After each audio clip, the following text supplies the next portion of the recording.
ಯಾಕೆ ಈ ಮಾತನ್ನು ಹೇಳ್ತಾ ಇದ್ದೇನೆ ಅಂದರೆ, ಅಮೆರಿಕದ 18% ಜನಕ್ಕೆ ಒಬ್ಬ ವಿಜ್ಞಾನಿಯ ನೇರ ಸಂಪರ್ಕ ಇದೆ. ಜರ್ಮನಿಯ 32% ಜನಸಂಖ್ಯೆಯ 32% ಜನಕ್ಕೆ ವಿಜ್ಞಾನಿಯ ನೇರ ಸಂಪರ್ಕ ಇದೆ. ಕೇಳ್ಬೋದು, ವಾಟ್ ಇಸ್ ದಿಸ್ ಹ್ಯಾಪನಿಂಗ್, ಏನಾಗ್ತಾ ಇದೆ, ಸರಿಯಾದ ದಾರಿಯಲ್ಲಿ ಇದ್ದೀವಾ, ಹೀಗೆಲ್ಲ ನಡೀತಾ ಇದೆಯಲ್ಲ. ಆಮೇಲೆ ಕೋವಿಡ್ ಸಂದರ್ಭದಲ್ಲಂತೂ ಟಿ ವಿಗಳಲ್ಲಿ ಬಂದಂಗೆ ನಮಗೆಲ್ಲ ಹೇಳಿದಂಥವ್ರು ಅನೇಕರು ವೈದ್ಯರೇ ಹೊರತು ವಿಜ್ಞಾನಿಗಳು ಯಾರು ಸರ್ಫೇಸಿಗೆ ಬಂದು ಹೇಳಲಿಲ್ಲ, ನಾನು ಗಮನಿಸಿದಂಗೆ. ವಿಜ್ಞಾನ ದೀವಿಗೆ ಹಿಡಿಯ ಬನ್ನಿ, ಓ ಬನ್ನಿ ಸೋದರರೇ ಬನ್ನಿ ಅಂತ. ಆಮೇಲೆ ಮುಕುಂದರಾಜ್ ಅವರು ಕೊನೆಯದು ಮಾತ್ರ ಹೇಳಿದ್ರು, ವಿಜ್ಞಾನ ದೀವಿಗೆ ಹಿಡಿಯ ಬನ್ನಿ ಅಂತ. ನಾನು ಮೇಲಿಂದಕ್ಕೂ ಇಂಪಾರ್ಟೆನ್ಸ್ ಕೊಡ್ತಾ ಪೂರ್ತಿಯಾಗಿ ಹೇಳ್ತಾ ಇದ್ದೇನೆ. ಗುಡಿ ಚರ್ಚಿ ಮಸೀದಿಗಳ ಬಿಟ್ಟು ಹೊರಬನ್ನಿ, ಬಡತನವ ಬಡಮಟ್ಟ ಕೀಳ ಬನ್ನಿ, ಉಳಿದದ್ದು ನೀವೆಲ್ಲ ಕೇಳಿಸ್ಕೊಂಡಿದ್ದೀರಿ. ಇವತ್ತು ವಿಜ್ಞಾನ ಸಂವಹನಕ್ಕೆ ಮತ್ತು ವಿಜ್ಞಾನ ಚಾಲ್ತಿಗೆ ಬಂದಂಥ ದಿನಗಳಿಂದ ಅದರ ಸಂವಹನಕ್ಕೆ ಮೇಲಿನ 3 ವ್ಯವಸ್ಥೆಗಳು ಮತ್ತು ಅದಕ್ಕೆ ಸಂಬಂಧಪಟ್ಟ ವ್ಯವಸ್ಥೆಗಳು ತುಂಬ ತೊಂದರೆ ಕೊಡ್ತಾ ಬಂದಿದೆ. ಇತಿಹಾಸದಲ್ಲಿ ದಾಖಲಾಗಿದೆ, ಓದ್ತಾ ಬಂದಿದ್ದೇವೆ. ಹಾಗಾಗಿ ರಾಜಾ ಸಾಹೇಬ್ ಹೇಳ್ತಾ ಇದ್ರು, ಅದು ಆಗಷ್ಟೇ ಅಲ್ಲ, ಈಗಲೂ ಅದು ಮುಂದುವರಿತಾ ಇದೆ, ಬೇರೆ ರೂಪದಲ್ಲಿದೆ ಅಂತ ಹೇಳಿ.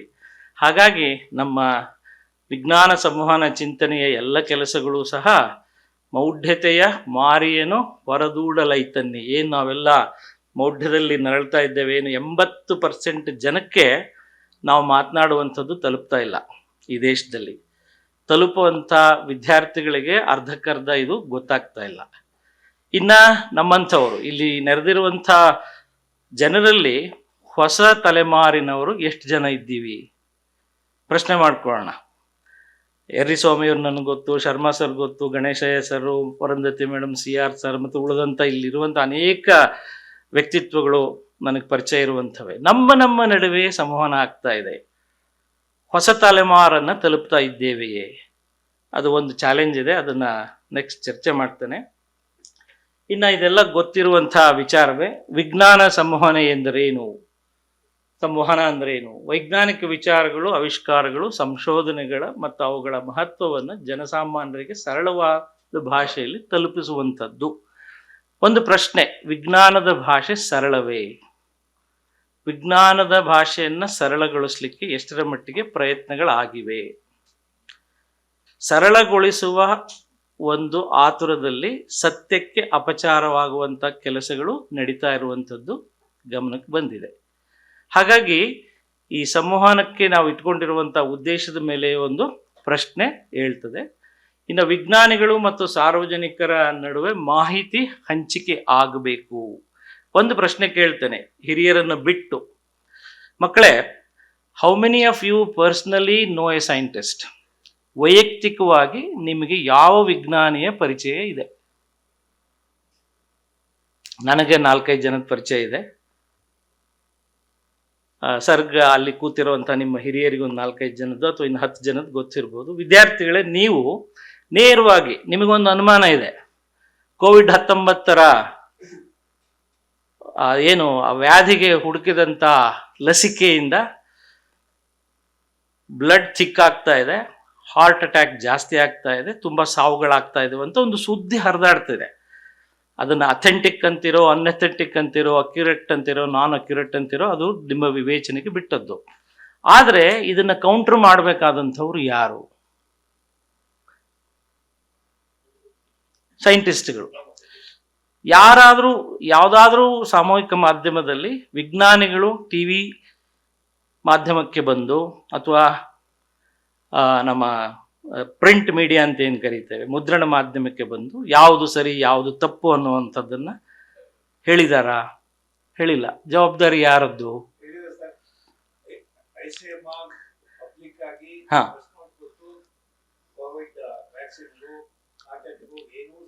ಅಲ್ಲ, ಹೇಳಿದ್ದಾರೆ ಅಂತ ಆದ್ರೆ ಎಷ್ಟು ದಿವಸಗಳ ನಂತರ ಹೇಳಿದ್ರು? ಹೇಳಿದ್ದಾರೆ.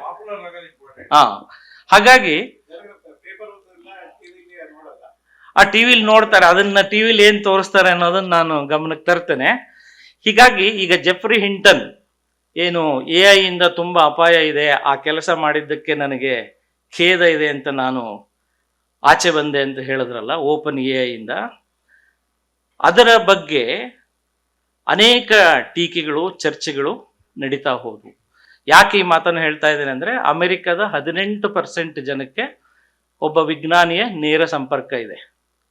ಜರ್ಮನಿಯ 32% ಜನಸಂಖ್ಯೆಯ 32% ಜನಕ್ಕೆ ವಿಜ್ಞಾನಿಯ ನೇರ ಸಂಪರ್ಕ ಇದೆ. ಕೇಳ್ಬೋದು, ವಾಟ್ ಈಸ್ ದಿಸ್ ಹ್ಯಾಪನಿಂಗ್, ಏನಾಗ್ತಾ ಇದೆ, ಸರಿಯಾದ ದಾರಿಯಲ್ಲಿ ಇದ್ದೀವಾ, ಹೀಗೆಲ್ಲ ನಡೀತಾ ಇದೆಯಲ್ಲ. ಆಮೇಲೆ ಕೋವಿಡ್ ಸಂದರ್ಭದಲ್ಲಂತೂ ಟಿ ವಿಗಳಲ್ಲಿ ಬಂದಂಗೆ ನಮಗೆಲ್ಲ ಹೇಳಿದಂಥವ್ರು ಅನೇಕರು ವೈದ್ಯರೇ ಹೊರತು ವಿಜ್ಞಾನಿಗಳು ಯಾರು ಸರ್ಫೇಸಿಗೆ ಬಂದು ಹೇಳಲಿಲ್ಲ, ನಾನು ಗಮನಿಸಿದಂಗೆ. ನಿಮ್ಮ ಅನುಭವಕ್ಕೂ ಅದು ಬಂದಿರಬಹುದು. ಹಾಗಾಗಿ ಇನ್ನು ಜನರಲ್ಲಿ ಮೂಢನಂಬಿಕೆಗಳನ್ನು ಹೋಗಲಾಡಿಸಿ ತರ್ಕಬದ್ಧ ಚಿಂತನೆಗೆ ಪ್ರೇರಣೆ ನೀಡುವಂಥದ್ದು. ಇದನ್ನ ನಮ್ಮ ಸರ್ಕಾರದ ನೀತಿಯಲ್ಲೂ ಸಹ ಹೇಳಿದ್ದಾರೆ.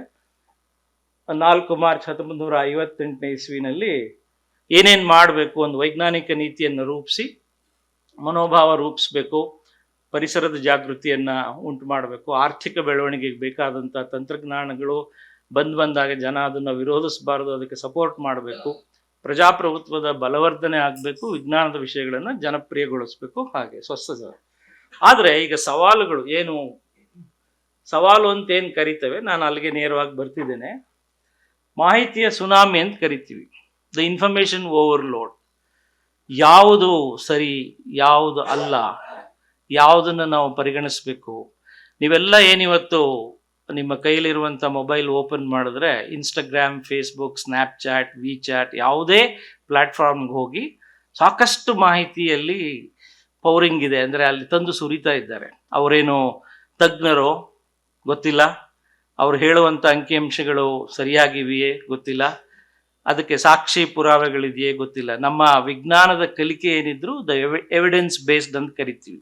ಪುರಾವೆಯನ್ನು ಕೊಡು ಆಮೇಲೆ ಮಾತಾಡು ಅಂತಲೇ ನಾವು ಹೇಳುವಂಥದ್ದು. ಹಾಗಾಗಿ ಈ ಪುರಾವೆಗಳಿದೆಯೇ ಗೊತ್ತಿಲ್ಲ. ಅತಿ ಹೆಚ್ಚು ಇನ್ಫಾರ್ಮೇಷನ್ ನಮಗೆ ಬರ್ತಾ ಇದೆ. ಇನ್ನು ನಕಲಿ ವಿಜ್ಞಾನ ಮತ್ತು ನಕಲಿ ಸೂಡೋ ಸೈನ್ಸ್ ಅಂತ ಏನು ಕರಿತೇವೆ, ಅದು ಹೆಚ್ಚು ನಿಜವಾದ ವಿಜ್ಞಾನಕ್ಕಿಂತ ಹೆಚ್ಚಾಗಿ ಅದೇ ಹೆಚ್ಚು ತಾಂಡವವಾಡ್ತಾ ಇದೆ. ನಾವೆಲ್ಲ ಅದರ ಒಂದು ವರ್ತುಲದಲ್ಲೇ ನಾವು ಬದುಕ್ತಾ ಇದ್ದೇವೆ. ಇನ್ನು ವಿಜ್ಞಾನ ಲೇಖನಗಳಿಗೆ ಕಡಿಮೆ ಆಗುತ್ತಿರುವಂಥ ಅವಕಾಶ, ಇದು ಗಮನಕ್ಕೆ ಬಂದಿರ್ಬೋದು ತಮಗೆ. ಹಿಂದೆ ಒಂದು 90ರ ದಶಕದಲ್ಲಿ ಪ್ರತಿಯೊಂದು ಇಂಗ್ಲಿಷ್ ನ್ಯೂಸ್ ಪೇಪರ್, ಅದು financial express, economic times, Hindu ಯಾವುದೇ ಆಗಿದ್ರು ಕೂಡ ಒಂದು ಸ್ಪೆಷಲ್ ಕಾಲಮ್ ಇರ್ತಾ ಇತ್ತು ಸೈನ್ಸ್ ರೈಟಿಂಗಿಗೋಸ್ಕರ. ಈಗ ಹಾಗಿಲ್ಲ. ಇಂಡಿಯನ್ ಎಕ್ಸ್ಪ್ರೆಸ್ಸಲ್ಲಿ ಸೈನ್ಸ್ ಎಕ್ಸ್ಪ್ರೆಸ್ ಅಂತ ಬರ್ತದೆ ಬಿಟ್ಟರೆ ಉಳಿದ ಯಾವ ಪತ್ರಿಕೆಗಳಲ್ಲೂ, ಇನ್ನು ಪ್ರಜಾವಾಣಿಯ ಏನು ಸೆಂಟರ್ ಪೇಜ್ನಲ್ಲಿ ನಾಗೇಶ್ ಹೆಗಡೆ ಅವರು ಕಳೆದ 44 ವರ್ಷಗಳಿಂದ ವಿಜ್ಞಾನ ವಿಶೇಷ ಬರಿತಾ ಇದ್ದಾರೆ. ಅವರ ಅಕ್ಕಪಕ್ಕದಲ್ಲಿ ನಾವು ಸಹ ಬರಿತಾ ಇದ್ದೇವೆ ಅನ್ನೋದು ಬಿಟ್ಟರೆ ಒಂದು ವಿಜ್ಞಾನಕ್ಕೆ ಅನ್ನುವಂಥ ಒಂದು ಕಾಲಮ್, ಒಂದು ಜಾಗ ಇಲ್ಲ. ಇನ್ನು ವಿಜ್ಞಾನ ಲೇಖಕರಿಗೆ ಇರುವಂಥ ಪ್ರಶಸ್ತಿಗಳ ಸಂಖ್ಯೆ ಅಥವಾ ಗೌರವಗಳ ಸಂಖ್ಯೆ, ಬಹುಮಾನಗಳ ಸಂಖ್ಯೆಯನ್ನು ತಾವು ಗಮನಿಸಬಹುದು.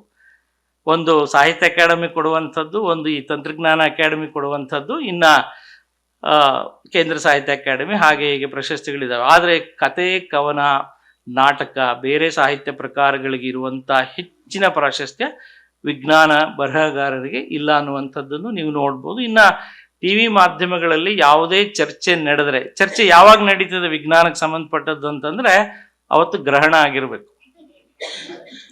ಗ್ರಹಣದ ದಿವಸ ಚರ್ಚೆ ಹೆಚ್ಚಾಗ್ತದೆ. ಮೊದಲೇನು ಮಾಡ್ಬೇಕು ನೀವು ಅಂದರೆ, ಕಾಲೇಜಿನಿಂದ ಅಥವಾ ಶಾಲೆಯಿಂದ ಅಥವಾ ನಿಮ್ಮ ಆಫೀಸ್ನಿಂದ ಮನೆಗೆ ಬಂದ ತಕ್ಷಣ ಏನು ಮಾಡಬೇಕು, ಮನೆಯಲ್ಲಿರುವ ಎಲ್ಲ ನೀರನ್ನು ಚೆಲ್ಲಬೇಕು.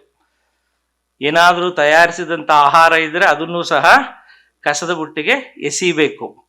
ಮನೆಯಲ್ಲಿ ಒಂದು ವಿಷಾದಮಯ ವಾತಾವರಣವನ್ನು ನಿರ್ಮಾಣ ಮಾಡಿಕೊಂಡು ಭಯದಲ್ಲಿ ಟೆಲಿವಿಷನ್ ಮುಂದೆ ಕೂತು ಅವನು ಹೇಳ್ತಾನೆ, ಇದು ರಣಗ್ರಹಣ ಆಯ್ತಾ, ಇದು ಇಂಚಿಂಥ ರಾಶಿಯವರಿಗೆ ಹೀಗೀಗ ಆಗ್ತದೆ, ಅದನ್ನು ನಾನು ಚಿತ್ರ ತೋರಿಸ್ತೇನೆ, ಎಷ್ಟರ ಮಟ್ಟಿಗೆ ಹೆದರಿಸ್ತಾರೆ ಅನ್ನೋದನ್ನು ನೀವು ನೋಡಿ. ಇನ್ನು ಇದು ನಕಲಿ ವಿಜ್ಞಾನ ಅಂತ ಹೇಳಿದೆ, ಡಾಕ್ಟ್ರು ಒಪ್ತಾರೆ ಅಂತ ಕೇಳ್ತೀನಿ. ಫ್ರೆನಾಲಜಿ ಅಂತ, ನಮ್ಮ ತಲೆಯನ್ನು ಬೋಳಿಸ್ಕೊಂಡು ಅಥವಾ ತಲೆಯ ಮೇಲೆ ಕೂದಲೇ ಇಲ್ಲದಂಥವರ ಸ್ಕಲ್ನ ಒತ್ತಿ ನೋಡಿ ಎಲ್ಲೆಲ್ಲಿ ಉಬ್ಬು ತಗ್ಗುಗಳು ಯಾವ್ಯಾವ ರೀತಿ ಇದೆ ಅನ್ನೋದನ್ನು ಪತ್ತೆ ಮಾಡಿ ನಮ್ಮ ಗುಣ ಅವಗುಣಗಳನ್ನು ಹೇಳುವಂಥದ್ದು. 19ನೇ ಶತಮಾನದಲ್ಲಿ ತುಂಬ ಫೇಮಸ್ ಇತ್ತಿದು. ಒಂದು 30 ವರ್ಷ ಇದರದೇ ರಾಜ್ಯಭಾರ. ಕೈ ನೋಡಿ ಹೇಳೋದಾದ್ರೆ ಸುಲಭ, ತಲೆಯನ್ನು ಒತ್ತಿ ನೋಡಬೇಕು, ಬೋಳ್ ತಲೆ. ಅವನು ಕೂದಲಿದ್ದು ತಲೆ ಒತ್ತುತ್ತಿರ್ಲಿಲ್ವಂತೆ, ಬೋಳ್ಸ್ಕೊಂಬ ಅಂತಿದ್ರಂತೆ. Cut your hair fully, clean shaven head ತಗೊಂಡು ಬಂದರೆ ನೋಡಿ ಹೇಳ್ತೇನೆ ಅಂತಿಲ್ಲ. ಅದು ಒಂದು ನಕಲಿ ವಿಜ್ಞಾನದ ಪರಮಾವಧಿ ಆಗಿತ್ತು. ಇದು ಇನ್ನೂ ಹರಿದಾಡ್ತಾ ಇದೆ. ಇದನ್ನು ಗಮನಿಸಿರ್ತೀರಿ ತಾವು. ಇವತ್ತಿನ ಫೇಸ್ಬುಕ್ ತೆಗೆದ್ರೂ ಕೂಡ ಮಂಗಳ ಗ್ರಹದ ಮೇಲೆ ಇಂಥದ್ದೊಂದು ಜೀವಿ ಓಡಾಡ್ತಾ ಇದೆ, ನಾಸಾದವರು ಯಾಕೆ ಸುಮ್ಮನೆ ಇದ್ದಾರೆ ಅಂತ. ನಾಸಾದವರು ಒಳಗೆ ನಗ್ತಾ ಇದ್ದಾರೆ. ಅದು ಓಡಾಡಿ ಬಿದ್ದ ಮೇಲೆ ನಾನು ನಗ್ತೀನಿ, ಅದು ಇನ್ನೂ ಬಿದ್ದಿಲ್ಲ ಅಂತ. ಅಂದರೆ ವ್ಯಂಗ್ಯವಾಗಿ ಅವ್ರು ಹೇಳಿಕೆ ಕೊಡೋದಿಲ್ಲ. ನಿಮಗೆ ಗೊತ್ತಿದೆ, ನಾಸಾದಷ್ಟು ಗೌಪ್ಯವಾಗಿ ವಿಜ್ಞಾನ ಸಂಶೋಧನೆಗಳನ್ನು ಇನ್ನೊಂದನ್ನು ಮಾಡುವಂಥ ಒಂದು ಸಂಸ್ಥೆ ಏನಾದರೂ ಜಗತ್ತಿನಲ್ಲಿ ಇದೆ ಅಂತಾದರೆ ಅದು 2ನೇ ಸ್ಥಾನದಲ್ಲಿ ಇರ್ತದೆ ಅನ್ನುವಂಥ ಒಂದು ಮಾತು ಅಮೆರಿಕನ್ ಪತ್ರಿಕೆಗಳಲ್ಲೇ ಬರ್ತಾ ಇರ್ತದೆ. ಅಂದರೆ ಅವ್ರು ಯಾವುದನ್ನೂ ಸಹ ಆದಷ್ಟು ಬೇಗ ಹೇಳಿಕೆ ಕೊಡೋದಿಲ್ಲ. ಇನ್ನು ಇದು 3ನೇ ಚಿತ್ರ ಗೊತ್ತಲ್ಲ. ಇಲ್ಲಿ ಯಾರಾದರೂ ಸಿವಿಲ್ ಇಂಜಿನಿಯರ್ಸ್ ಇದ್ದೀರಾ? Yes sir. ಒಂದೇ ಒಂದು ಪ್ರಶ್ನೆ.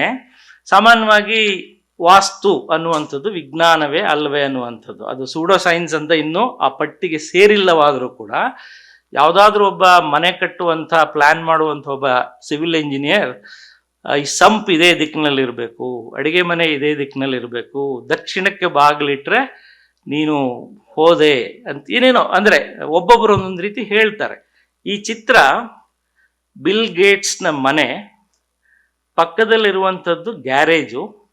ಅವನ ಆ್ಯಪಲ್ ಕಾರ್ಪೊರೇಷನ್ ಶುರು ಮಾಡಿದ್ದು ಈ ಗ್ಯಾರೇಜ್ನಲ್ಲಿ, ದಕ್ಷಿಣಕ್ಕೆ ಹೆಬ್ಬಾಗಿಲಿದ್ದಂಥ ಒಂದು ಗ್ಯಾರೇಜ್ನಲ್ಲಿ ಶುರು ಮಾಡ್ತಾನೆ. ಇವತ್ತು ಆ್ಯಪಲ್ ಕಾರ್ಪೊರೇಷನ್ ಎಲ್ಲಿದೆ, ಯಾವ ಮಟ್ಟದ ಹಣ ಮಾಡ್ತಾ ಇದೆ ಅಂತ ನಮಗೆಲ್ಲ ಗೊತ್ತಿದೆ. ಅಂದರೆ ಯಾಕೆ ಈ ಮಾತನ್ನು ಹೇಳ್ತಾ ಇದ್ದೇನೆಂದರೆ, ಈ ಒಂದು ವಿಜ್ಞಾನ ಅನ್ನುವಂಥದ್ದು, science is universal. Gravitational power ಬೆಂಗಳೂರಿನ ಉತ್ತರ ಭಾಗದಲ್ಲಿ ಏನಿದೆ, ದಕ್ಷಿಣ ಭಾಗದಲ್ಲಿ ಅದೇ ಇರ್ತದೆ, ಮೈಸೂರಿನಲ್ಲಿ ಅದೇ ಇರ್ತದೆ, ಹೈದರಾಬಾದ್ನಲ್ಲೂ ಅದೇ ಇರಬೇಕು. ಅಲ್ಪ ಸ್ವಲ್ಪ ವ್ಯತ್ಯಾಸಗಳಲ್ಲಿ ಒಂದೊಂದು ಸಣ್ಣ ಒಂದು ಫ್ರಾಕ್ಷನಲ್ ಇದರಲ್ಲಿ ನಮ್ಮ ಕ್ಯಾಲ್ಕುಲೇಷನಲ್ಲಿ ವ್ಯತ್ಯಾಸ ಆಗ್ತದೆ. ಸಾರಿ, ಸ್ಟೀವ್ ಜಾಬ್ಸ್, ಸಾರಿ ನಾನು ತಪ್ಪು ಹೇಳಿದೆ. ಸ್ಟೀವ್ ಜಾಬ್ಸ್ ಮನೆಯ ಇದದು. Yes sir. ಹಾಂ, ಆಮೇಲೆ ಹೇಳ್ತೀನಿ, ನಾವೊಂದು ಪ್ರಶ್ನೋತ್ತರ ತಗೊಳ್ತೀನಿ ಆಮೇಲೆ. ಎಸ್, ಇಂಡಸ್ ಜಯರಾಮ್ ಸರ್ ಹೇಳೋದಕ್ಕಿದೆ. ಇನ್ನು ಈ 3 ಕ್ಲಿಪ್ಪಿಂಗ್ಸ್ನ ನೋಡಿ. ಅಲ್ಲಿ ಮೇಲೆ ಅಕ್ಟೋಬರ್ 20, 1995 ಎಲ್ಲ ಯುರೋಪಿಯನ್ ಪತ್ರಿಕೆಗಳಲ್ಲಿ ಒಂದು ಸುದ್ದಿ ಬರ್ತದೆ, ನ್ಯೂಸ್ ಕೇರ್ ಓವರ್ ದ ಪಿಲ್. ಏನಂದ್ರೆ ಇದು ಓರಲ್ ಕಾಂಟ್ರಾಸೆಪ್ಟಿವ್, ಹೆಣ್ಮಕ್ಳು ಬಳಸುವಂಥ ಒಂದು ಗರ್ಭನಿರೋಧಕ ಮಾತ್ರೆಯ ಬಗ್ಗೆ ಇಡೀ ಯುರೋಪಿನ ಎಲ್ಲ ಪತ್ರಿಕೆಗಳಲ್ಲಿ ಅವತ್ತು ಹೆಡ್ಲೈನ್ನಲ್ಲಿ ಸುದ್ದಿ ಬರ್ತದೆ. ಏನು, ಈ ಗುಳಿಗೆಯನ್ನು ತಗೊಳ್ಳುವವರಿಗೆ ರಕ್ತ ದಪ್ಪವಾಗುವ ಚಾನ್ಸು ದುಪ್ಪಟ್ಟಾಗುತ್ತೆ ಅಂತ. The blood clotting percentage will be doubled if you consume this oral contraceptive pill ಅಂತ. ರಿಸ್ಕ್ ಆಗ ಏನಾಗುತ್ತೆ ಅಂತಂದ್ರೆ, ಇಡೀ ದೇಶದಲ್ಲಿ ಇದು ದೊಡ್ಡ ಸಂಚಲನ ಸೃಷ್ಟಿ ಮಾಡಿ ಕೊನೆಗೆ ಅನೇಕ ಆ ವಯಸ್ಸಿನ ಅನೇಕ ಹೆಣ್ಣುಮಕ್ಕಳಿಗೆ ಹೆದರಿಕೆ ಆಗುತ್ತೆ. ಇದೊಂದು ಎಲ್ಲ ಪತ್ರಿಕೆಗಳಲ್ಲೂ ಹೆಡ್ಲೈನ್ ಬರುತ್ತೆ. ಆವಾಗ ಗೊತ್ತಾಗುತ್ತೆ, ಪ್ರತಿ 7,000 ಜನಕ್ಕೆ ಒಬ್ಬರಿಗೆ ಬ್ಲಡ್ ಕ್ಲಾಟ್ ಆಗ್ತಾ ಇತ್ತು, ಅಂದರೆ ಡಬಲ್ ಆಗ್ತಾ ಇತ್ತು.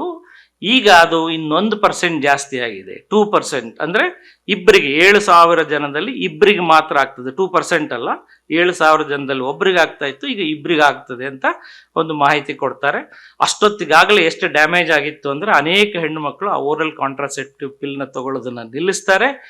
ಪ್ರೆಗ್ನೆನ್ಸಿ ರೇಟ್ 5% ಹೆಚ್ಚುತ್ತೆ ಯುರೋಪ್ನಲ್ಲಿ.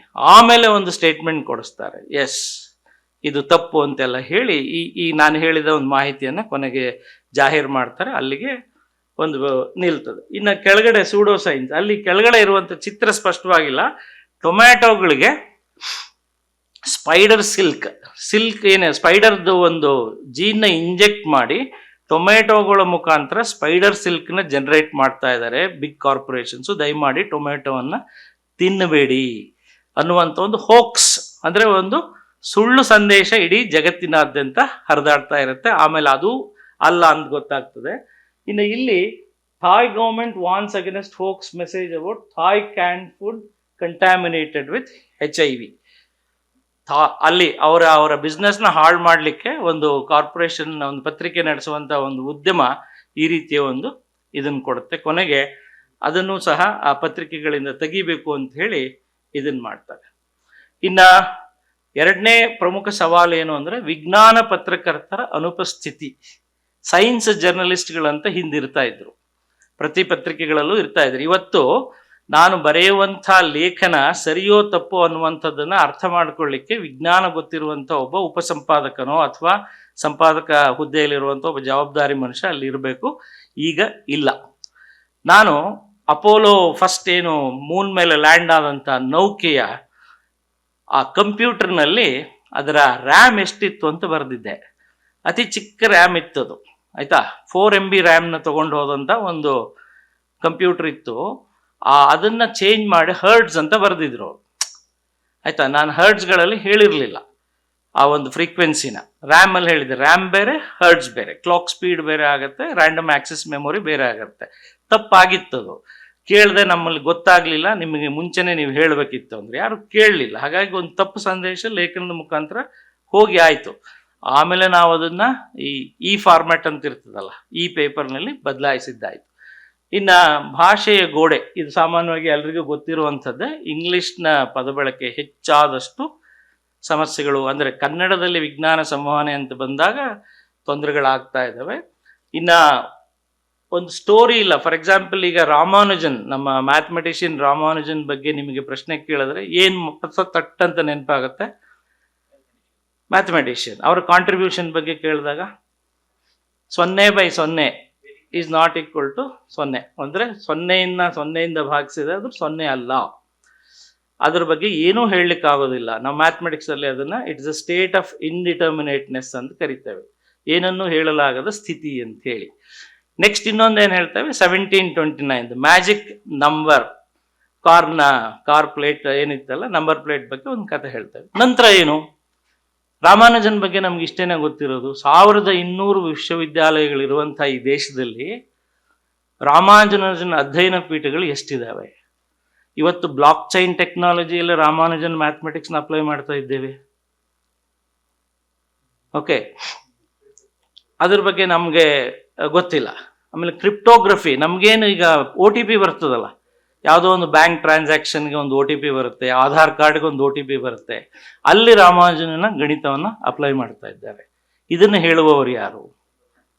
ಹಾಗಾಗಿ ರಾಮಾನುಜನ್ ಬಗ್ಗೆ ಹೆಚ್ಚು ಕಥೆಗಳಿದ್ದಾವೆ, ಅವನ್ನ ಹೇಳುವವರಿಲ್ಲ. ರಾಮಾನುಜನ್ ಕಾಂಟ್ರಿಬ್ಯೂಷನ್ಗಳನ್ನು ತಿಳಿಸುವಂಥವರಿಲ್ಲ. ದತ್ತಾಂಶಗಳಿದೆ, ಡೇಟಾ ಇಸ್ ಎನಾರಮಸ್. ಅವರ ಕಳೆದು ಹೋದ ನೋಟ್ಬುಕ್ಗಳ ಬಗ್ಗೆ ನಮಗೆ ಮಾಹಿತಿ ಇದೆ, ಎಲ್ಲ ಇದೆ ಅಂತ ಹೇಳ್ತಾರೆ.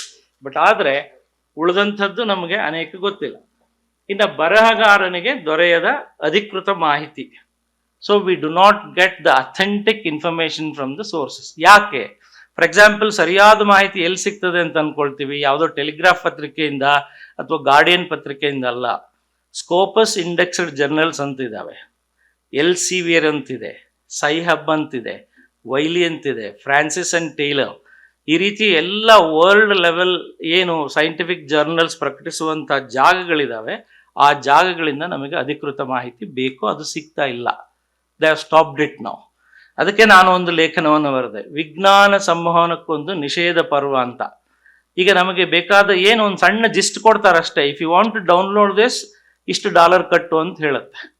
ಅರೋನ್ ಸ್ವಾರ್ಜ್ ಅಂತ ಒಂದು 26 ವರ್ಷದ ಹುಡುಗ, ಮಾಹಿತಿ ಅನ್ನುವುದು ಎಲ್ಲರ ಜನ್ಮಸಿದ್ಧ ಹಕ್ಕು, ಆಯ್ತಾ, ಇದನ್ನ ಹಾಗೆ ತಡೆಯೋ ಆಗಿಲ್ಲ ಅಂತ ಹೇಳಿ ಎಲ್ಸೆವಿಯರ್ನ ಡೇಟಾ ಸ್ಟೋರ್ಗೆ ಕನ್ನ ಹಾಕಿ ಒಂದು 2 ಲಕ್ಷದಷ್ಟು ಫೈಲ್ಗಳನ್ನು ಕದ್ದು ಬಿಡ್ತಾನೆ, ಡೌನ್ಲೋಡ್ ಮಾಡ್ತಾನೆ. ಆಮೇಲೆ ಅವರು ದೊಡ್ಡ ಮಟ್ಟದ ಕೇಸ್ ಹಾಕಿ ನನ್ನನ್ನು ಮುಗಿಸ್ಬಿಡ್ತಾರೆ ಅಂತ ಹೇಳಿ ಆತ್ಮಹತ್ಯೆ ಮಾಡಿಕೊಂಡು ಜೀವ ತ್ಯಜಿಸ್ತಾನೆ. ಇದು ಮಾಹಿತಿಯನ್ನ ಪಡೆಯಲಿಕ್ಕೆ ಹೋಗಿ ಉಂಟಾದಂಥ ಮೊದಲನೆಯ ಸ್ವಯಂ ಹತ್ಯೆ ಅಂತ ನಾವು ಕರಿತೇವೆ. ಇವತ್ತು ನಮಗೆ ಸಿಗುವಂಥ ಮಾಹಿತಿ ಯಾವುದು ಅಂತ ಅಂದ್ಕೊಂಡಿದ್ದೀವಿ? ಹೇಳ್ತಾರೆ ಎಲ್ಲರೂ, ನಮ್ಮ ಭಾರತದಲ್ಲಿ ಏನೇ ಅಂಕಿಅಂಶಗಳನ್ನು ಕೊಟ್ಟರೂ ಕೂಡ ಅದು pre Covid data, it's a weak data ಅನ್ನೋದನ್ನು ಸರ್ಕಾರವೇ ಒಪ್ಪಿಕೊಂಡಿದೆ. ಶಕ್ತಿಶಾಲಿಯಾದಂಥ ದತ್ತಾಂಶ ಅಲ್ಲ ಇದು.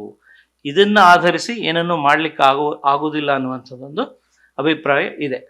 ಇನ್ನು ವಿಜ್ಞಾನ ಕೇವಲ ಲ್ಯಾಬ್ಗಳಿಗೆ ಸೀಮಿತ ಎಂಬ ಭಾವನೆ, ಓದುಗರ ವೀಕ್ಷಕರ ಆಸಕ್ತಿಯ ಕೊರತೆ ಮತ್ತು ಸಂಕೀರ್ಣ ವಿಷಯಗಳ ಕುರಿತು ಜನರ ನಿರಾಸಕ್ತಿ. ಸೆನ್ಸೇಷನಲ್ ಆಗಬೇಕು ಒಂದು ಜನಕ್ಕೆ, ಸ್ವಲ್ಪ ಕಷ್ಟ ಆದರೂ ಕೂಡ ಮುಂದೆ ಹೋಗ್ಬಿಡ್ತಾರೆ.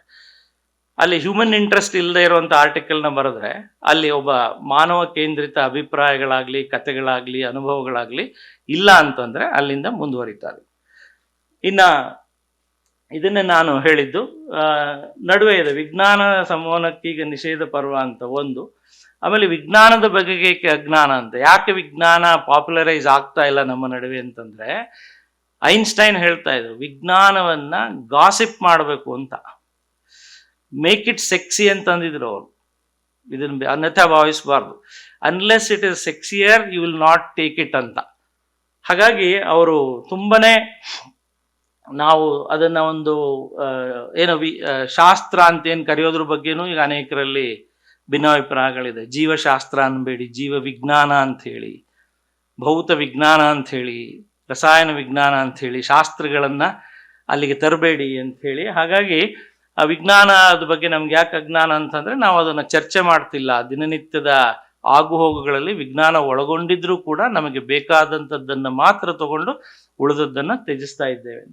ಇನ್ನು ವಿಜ್ಞಾನ ಸಂಸ್ಕೃತಿ ನಮ್ಮಲ್ಲಿ ಇದೆಯೇ ಅನ್ನುವಂಥ ಒಂದು ಪ್ರಶ್ನೆ. ಅಂದ್ರೆ ವಿಜ್ಞಾನವನ್ನು ಜೀವಿಸುವಂಥ ಸಂಸ್ಕೃತಿ ಅಂತ ಏನಂದ್ರೆ ನಮ್ಮ ಜೀವನದ ಒಂದು ಕ್ರಮ ಅದು ಇದೆಯೇ, ಅದಿಲ್ಲ ಅನ್ನುವಂಥದ್ದು ಒಂದು.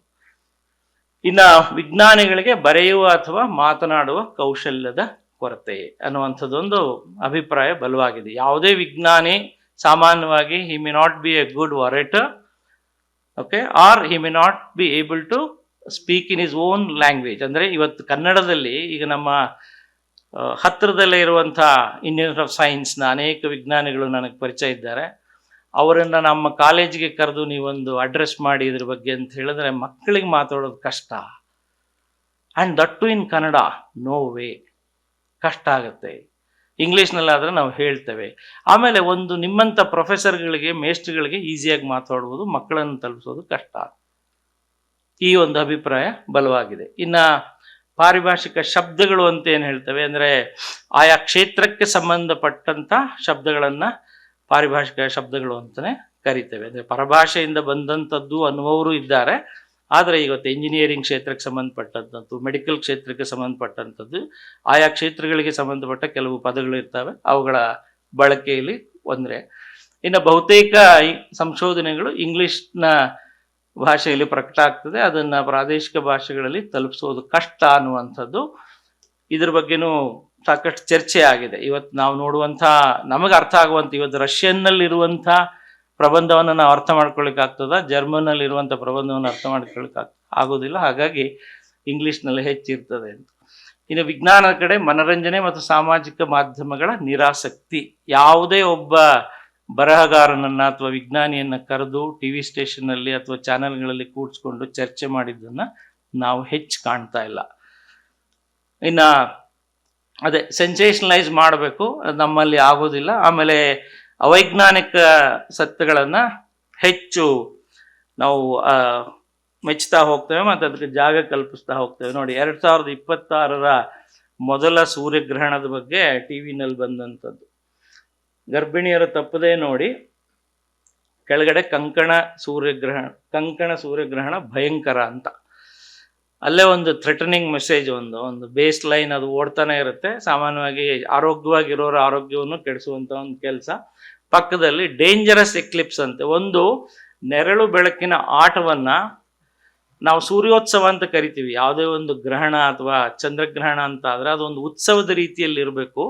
ಅದನ್ನು ಗಮನಿಸಲಿಕ್ಕೆ, ವೀಕ್ಷಿಸಲಿಕ್ಕೆ ಬೇಕಾದಂಥ ತಯಾರಿಯನ್ನು ಮಾಡಿಕೊಂಡು ನೋಡಿದ್ರೆ ಒಂದು ಕೌತುಕವಾದಂಥ ಸತ್ಯ ನಮಗೆ ಅರ್ಥ ಆಗ್ತದೆ ಅನ್ನೋದನ್ನು ಬಿಟ್ಟು ಇದಕ್ಕೆ ನಾವು ಹೆಚ್ಚಿನ ಪ್ರಶಸ್ತಿ ಕೊಡ್ತೇವೆ. ಇನ್ನೊಂದು ಮೊನ್ನೆ ತಾನೇ ಮುಗೀತು, ಮೌನಿ ಅಮಾವಾಸ್ಯೆ ಅಂತ, ಅದ್ರ ಬಗ್ಗೆ ಬಂದಂಥದ್ದು. ಇದು ರಾಜಯೋಗ, ಕೆಲವರಿಗೆ ಎಲ್ಲ ಕೆಲಸಕ್ಕೂ ಯಶಸ್ಸು ಅಂತ ಒಂದು ಕಡೆ, ಇನ್ನು ಭಯಂಕರ ಇಂತಿಂಥ ರಾಶಿಯವರಿಗೆ ಹೀಗಾಗತ್ತೆ ಅಂತ. ಅದಕ್ಕೆ ಪಕ್ಕದಲ್ಲಿ ಅವರು ನಮ್ಮ ಮಾಧ್ಯಮಗಳು ಅಷ್ಟೇ ಅಲ್ಲ, ಹೊರಗಡೆಯ ಮಾಧ್ಯಮಗಳು ಕೂಡ ಮೀಡಿಯೋಕ್ರಿಟಿ ವೇಜಿಂಗ್ ವಾರ್ ಅಗೇನೆಸ್ಟ್ ಸೈನ್ಸ್ ಅಂತ, ವಿಜ್ಞಾನದ ವಿರುದ್ಧವೇ ಯುದ್ಧ ಸಾರಿದಂಥ ಮಾಧ್ಯಮಗಳು, ಟಿ ವಿಗಳು ಇದ್ದಾವೆ ಅನ್ನುವಂಥದ್ದನ್ನು ಅವರು ಸಹ ಹೇಳ್ಕೊಂಡಿದ್ದಾರೆ. ಇನ್ನು ಇದನ್ನು ನೋಡಿ, ಎಡಗಡೆ ಗಂಡ ಹೆಂಡತಿ ಈ ದಿನಗಳಲ್ಲಿ ಕೂಡಲೇಬಾರದು, ಹುಟ್ಟುವ ಮಕ್ಕಳಿಗೆ ಶಾಪವಾಗತ್ತೆ, ನೀವು ಮಾಡುವುದು ಈ ತಪ್ಪು ಅಂತ. ಇದನ್ನ ನಾನು ಕುತೂಹಲಕ್ಕೆ ಫಾಲೋ ಮಾಡ್ತಾ ಹೋದೆ. ಏನೂ ಇಲ್ಲ. ಅದನ್ನು ಹೇಳ್ತಾ ಹೇಳ್ತಾ ಹೇಳ್ತಾ ಕೊನೆಗೆ ಅಂದ್ರೆ ಫಾಲೋ ಅಂದ್ರೆ ಆ ಸುದ್ದಿಯನ್ನ ಫಾಲೋ ಮಾಡ್ತಾ ಹೋದಾಗ ಗೊತ್ತಾಗಿದ್ದೇನು ಅಂತಂದ್ರೆ, ಕೊನೆಗೆ ಗುರೂಜಿಯವರನ್ನ ಭೇಟಿಯಾಗಿ ಕೇಳಿದ್ರೆ ಹೇಳ್ತಾರೆ ಅಂತ ಅಲ್ಲಿಗೆ ನಿಲ್ತದ. ಅಂದ್ರೆ ಇದನ್ನ ಪುನಃ ಪುನಃ ಪ್ರಸಾರ ಮಾಡಿ ನಮ್ಮನ್ನು ಎಲ್ಲಿಗೆ ತಗೊಂಡು ಹೋಗ್ತಾರೆ ಅನ್ನೋದಕ್ಕೊಂದು. ಇನ್ನು ಸಾಮಾನ್ಯವಾಗಿ ಒಂದು ನಮ್ಮ ವಾಟ್ಸಾಪ್ನಲ್ಲಿ ಒಂದು ಮಾತು ಹರಿದಾಡ್ತಾ ಇರ್ತದೆ, ಬೆಕ್ಕು ಅಡ್ಡ ಬಂತು ಅಂತ ಆಕ್ಸಿಡೆಂಟ್ ಆಗಿ ಸತ್ತೋರ್ಗಿನ್ನ ನಾಯಿ ಅಡ್ಡ ಬಂದು ಸತ್ತು ಹೋದವರ ಸಂಖ್ಯೆ ಲಕ್ಷದಲ್ಲಿದೆ ಅಂತ. ಆದ್ರೂ ಬೆಕ್ಕು ಅಡ್ಡ ಬಂತು ಅಂತ ಹೇಳಿ ಅದನ್ನ ಒಂದು ಶಾಪದ ರೀತಿಯಲ್ಲಿ, ಒಂದು ಅಪನಂಬಿಕೆ ಅಥವಾ ಮೂಢನಂಬಿಕೆ ರೀತಿಯಲ್ಲಿ ಅದನ್ನ ನೋಡ್ತಾ ಇದ್ದಾರೆ. ಬೆಕ್ಕಿಗೆ ಡೇಂಜರ್ ಅದು ತಮ್ಮಿಂದ. ಪಾಪ ಅದು ನಮ್ಮ ದಾರಿಗೆ ಇವನು ಅಡ್ಡ ಬರ್ತಾನೆ ಅಂತ ಅದೇ ದಾರಿ ಹಿಡಿದು ಹೋಗ್ತಾ ಇರುತ್ತೆ, ನಾವು ಅರ್ಥ ಮಾಡ್ಕೊಳ್ಳೋದು ಬೇರೆ. ಇನ್ನ ವಿಜ್ಞಾನದ ಗಂಧಗಾಳಿ ಗೊತ್ತಿಲ್ಲದವರಿಂದ ವಿಶ್ಲೇಷಣೆ ನಮ್ಮ ಇದರಲ್ಲಿ ನಡೀತಾ ಇರ್ತದೆ. ಇದಿಷ್ಟು ಸಮೂಹ ಮಾಧ್ಯಮಗಳಿಗೆ ಸಂಬಂಧಪಟ್ಟಂಗೆ ಹೇಳ್ತಾ ಇದ್ದೇನೆ ನಾನು. ಸಂವಹನ ಪ್ರಕ್ರಿಯೆ ಮೇಲಿನ ನಿರ್ಬಂಧ ಈಗಾಗಲೇ ಹೇಳಿದೆ. ಆಮೇಲೆ ಹ್ಯೂಮನ್ ಇಂಟ್ರೆಸ್ಟ್ ಇಲ್ಲದೆ ಇರುವಂತಹ ಒಂದು ಲೇಖನ ಶೈಲಿ, ಅಂದ್ರೆ ಉನ್ನತ ವಿಜ್ಞಾನದ ವಿದ್ಯಾರ್ಥಿಗಳನ್ನ ಸರಳವಾಗಿ ನಿರೂಪಿಸಲು ಆಗದ ಅಸಹಾಯಕತೆ. ಈಗ ಸಾಮಾನ್ಯವಾಗಿ ಬೇಸಿಕ್ ಸೈನ್ಸ್ಗೆ ಎಕ್ಸ್ಪೆರಿಮೆಂಟ್ಗಳಿದ್ದಾವೆ, ಸಾಕಷ್ಟು ನಮ್ಮ ಶಿಕ್ಷಕರು ಮಾಡ್ತಾ ಇದ್ದಾರೆ, ಟಿವಿಗಳಲ್ಲಿ ಅದು ಬರ್ತಾ ಇರ್ತದೆ.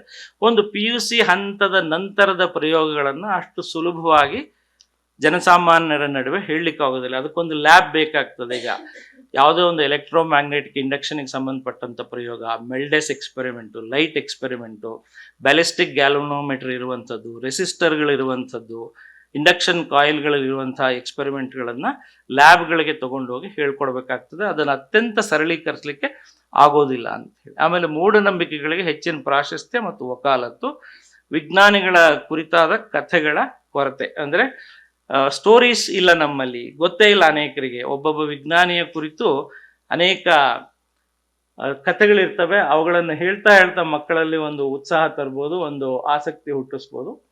ಇನ್ನು ಸರಳೀಕರಣ ಮತ್ತು ಸ್ಪಷ್ಟತೆ, ಕಥೆ, ಉಪಮೆಗಳು ಮತ್ತು ದೃಷ್ಟಾಂತಗಳ ಮುಖಾಂತರ ವಿವರಿಸ್ಬೋದೇನೋ ಅಂತ ಒಂದು ವಿಡಿಯೋ ತೋರಿಸ್ಬೇಕು ಆನಂದ್ ಸರ್.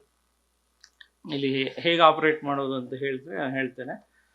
ಒಂದು ಜಟಿಲ ವಿಷಯ ಅಂದರೆ ಇವತ್ತೇನು ಕ್ಲೈಮೇಟ್ ಚೇಂಜ್ ಅನ್ನೋದನ್ನ ಸಾಕಷ್ಟು ರೀತಿಯಲ್ಲಿ ನಾವು ಅರ್ಥ ಮಾಡಿಸ್ತಾ ಇದ್ದೇವೆ ಎಲ್ರಿಗೂ. ಆದರೂ ಶಾರ್ಟ್ ಫಿಲ್ಮ್ನ ಮಾಡಿ ಜಗತ್ತಿಗೆ ಹಂಚಿದ್ದಾರೆ. ಹಾಗಾಗಿ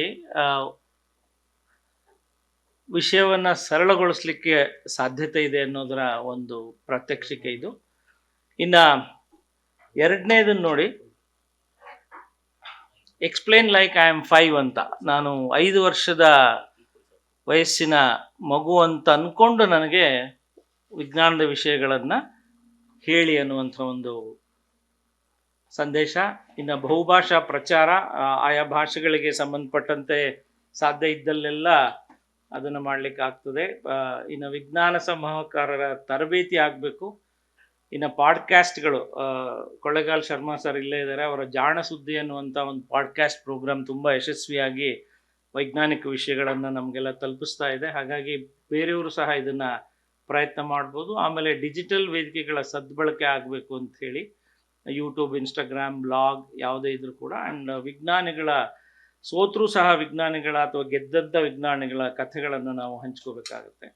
ಇನ್ನು ಮಾತು ಅಂತ ಬಂದರೆ ಒಗಟುಗಳಾಗ್ಬೋದು, ಕಥೆಗಳಾಗ್ಬೋದು. ದೃಶ್ಯ ಅಂತ ಬಂದರೆ ಇನ್ಸ್ಟಾಗ್ರಾಮ್ ಇನ್ಫೋಗ್ರಾಫಿಕ್ಸ್ ವಿಡಿಯೋಗಳು, ಪಾಡ್ಕಾಸ್ಟ್, ಯಕ್ಷಗಾನ ಮತ್ತು ಬೀದಿ ನಾಟಕ ಮತ್ತು ರೆಗ್ಯುಲರ್ ನಾಟಕಗಳು ಸಹ ವಿಜ್ಞಾನಕ್ಕೆ ಸಂಬಂಧಪಟ್ಟಂಥ ನಾಟಕಗಳನ್ನು ಆಡ್ಬೋದು.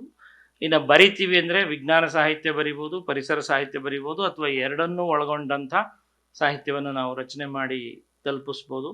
ಪ್ರತಿ ಶಾಲೆಯಲ್ಲೂ ಪರಿಸರದ ಕ್ಲಬ್ಗಳಿರ್ತದೆ, ಎಕೋ ಕ್ಲಬ್ ಅಂತ. ಸೈನ್ಸ್ ಕ್ಲಬ್ಗಳನ್ನು ಮಾಡೋದಕ್ಕೆ ಒಂದು ಯೋಜನೆ ಹಾಕ್ಕೋಬೇಕು. ಇನ್ನು ವಿಜ್ಞಾನ ವಸ್ತು ಸಂಗ್ರಹಾಲಯ, ವಿಜ್ಞಾನ ಕೇಂದ್ರಗಳಿಗೆ ಭೇಟಿ ನೀಡುವಂಥದ್ದು ಸಾಕಷ್ಟು ಕಡೆ ಆಗ್ತಾ ಇಲ್ಲ. ಬೆಂಗಳೂರಿನ ಗ್ರಹಣದ ದಿನ ಪ್ಲಾನೆಟೋರಿಯಂಗೆ ಹೋಗ್ತಾರೆ, ಆಮೇಲೆ ರಜೆ ಇದ್ದ ದಿವಸ ವಿಶ್ವೇಶ್ವರ ಇಂಡಸ್ಟ್ರಿಯಲ್ ಮ್ಯೂಸಿಯಂಗೆ ಹೋಗೋದು ಬಿಟ್ಟರೆ ಇನ್ನು ಉಳಿದಂಥ ಅನೇಕ 7-8 ಜಾಗಗಳು ಬೆಂಗಳೂರಲ್ಲಿದ್ದಾವೆ, ಅಲ್ಲಿಗೆ ಹೋಗೋದಿಲ್ಲ. ಇನ್ನು ಕಮ್ಯುನಿಟಿ ರೇಡಿಯೋಗಳನ್ನು ಬಳಸ್ಕೊಂಡು ನಾವು ಜನರನ್ನು ತಲುಪಬಹುದು. ಇನ್ನು ಯಶಸ್ವಿ ಉದಾಹರಣೆಗಳಂದರೆ ಇಲ್ಲಿ ನಾನು 4 ಜನರನ್ನು ಹಾಕಿದ್ದೀನಿ ಇಲ್ಲಿ. ಕಾರ್ಲ್ ಸಗನ್ ಒಬ್ಬ ಕಾಸ್ಮಾಲಜಿಸ್ಟ್, ನಿಮಗೆ ಗೊತ್ತಿರ್ಬೋದು. ಇನ್ನು ತೇಜಸ್ವಿಯವರ ಬಗ್ಗೆ ಗೊತ್ತಿಲ್ಲದಂಥವ್ರು ಇಲ್ಲ. ಇನ್ನು ಯೂಟ್ಯೂಬ್ ವಿಜ್ಞಾನಿಗಳು ಸಾಕಷ್ಟು ಜನ ಇದ್ದಾರೆ. ಇನ್ನು ವಾಚಸ್ಪತಿಗಳು, ಚಾಟ್ ಬಾಟ್ಸ್ ಅಂತ ಏನು ಕರೀತೇವೆ, ಅವುಗಳ ಮುಖಾಂತರನೂ ಆಗ್ತಾ ಇದೆ. ಗರೀಬ್ ಸೈಂಟಿಸ್ಟ್ ಅಂತ ಒಬ್ಬ UPಯ ಮನುಷ್ಯ ವಿಜ್ಞಾನವನ್ನು ಇಲ್ಲಿಲ್ಲದಂತೆ ತಪ್ಪಿಲ್ಲದ ಹಾಗೆ ಪ್ರಚಾರ ಮಾಡ್ತಾ ಇದ್ದಾನೆ. ಆತನ ಬಗ್ಗೆ ನಾವು ಗಮನ ಹರಿಸ್ಬೇಕು ನಾವು ಕೂಡ. ಇನ್ನು ಇವ್ರ ಚಿತ್ರಗಳನ್ನು ಅಷ್ಟೇ ಇಲ್ಲಿ ತೋರಿಸ್ತಿದ್ದೀನಿ ಅಂತಲ್ಲ, ನಮ್ಮಲ್ಲಿ ತುಂಬ ಅನೇಕರು, ಈ ಮೊದಲನೇವರು ತೇಜಸ್ವಿ, ಎರಡನೇವರು ಒಂದು ಗರೀಬ್ ಸೈಂಟಿಸ್ಟ್ ಅಂತ, ಆತನ ಚಿತ್ರವನ್ನು ನಾನು ಹಾಕಿಲ್ಲ. ಮೂರನೇವನು ಜಾರ್ಜ್ ಗ್ಯಾಮೋ ಅಂತ, ಆತನ ಫೋಟೋ. ಆತ ತುಂಬ ತಮಾಷೆಯಾಗಿ ವಿಜ್ಞಾನವನ್ನು ಹೇಳ್ಕೊಡ್ತಾ ಇದ್ದ. ಯಾರೋ ಆತನಿಗೆ ಕೇಳಿದ್ರಂತೆ, ಹೀಟ್ ಕಾಸಸ್ ಮೋಷನ್ ಅಂತ ಹೇಳ್ತಿರಲ್ಲ, ಉಷ್ಣ ಚಲನೆಯನ್ನ ಉಂಟು ಮಾಡುತ್ತೆ ಅಂತ ಹೇಗೆ ಹೇಳ್ತೀರಿ? ಅದಕ್ಕೆ ಏನೆಲ್ಲ ಎಕ್ಸಾಂಪಲ್ ಕೊಟ್ಟರು ಸ್ವಲ್ಪ ಅವ್ರಿಗೆ ಕಿರಿಕಿರಿ ಮಾಡಿದಾಗ ಕೇಳಿದ್ರಂತೆ, ನಿಮ್ಮ ಮನೆಯಲ್ಲಿ ಮೆಟಲ್ ಕಾಟ್ ಇದೆಯಾ, ಕಬ್ಬಿಣದ ಮಂಚ ಇದೆಯಾ ಅಂತ. ಹೌದು ಇದೆ.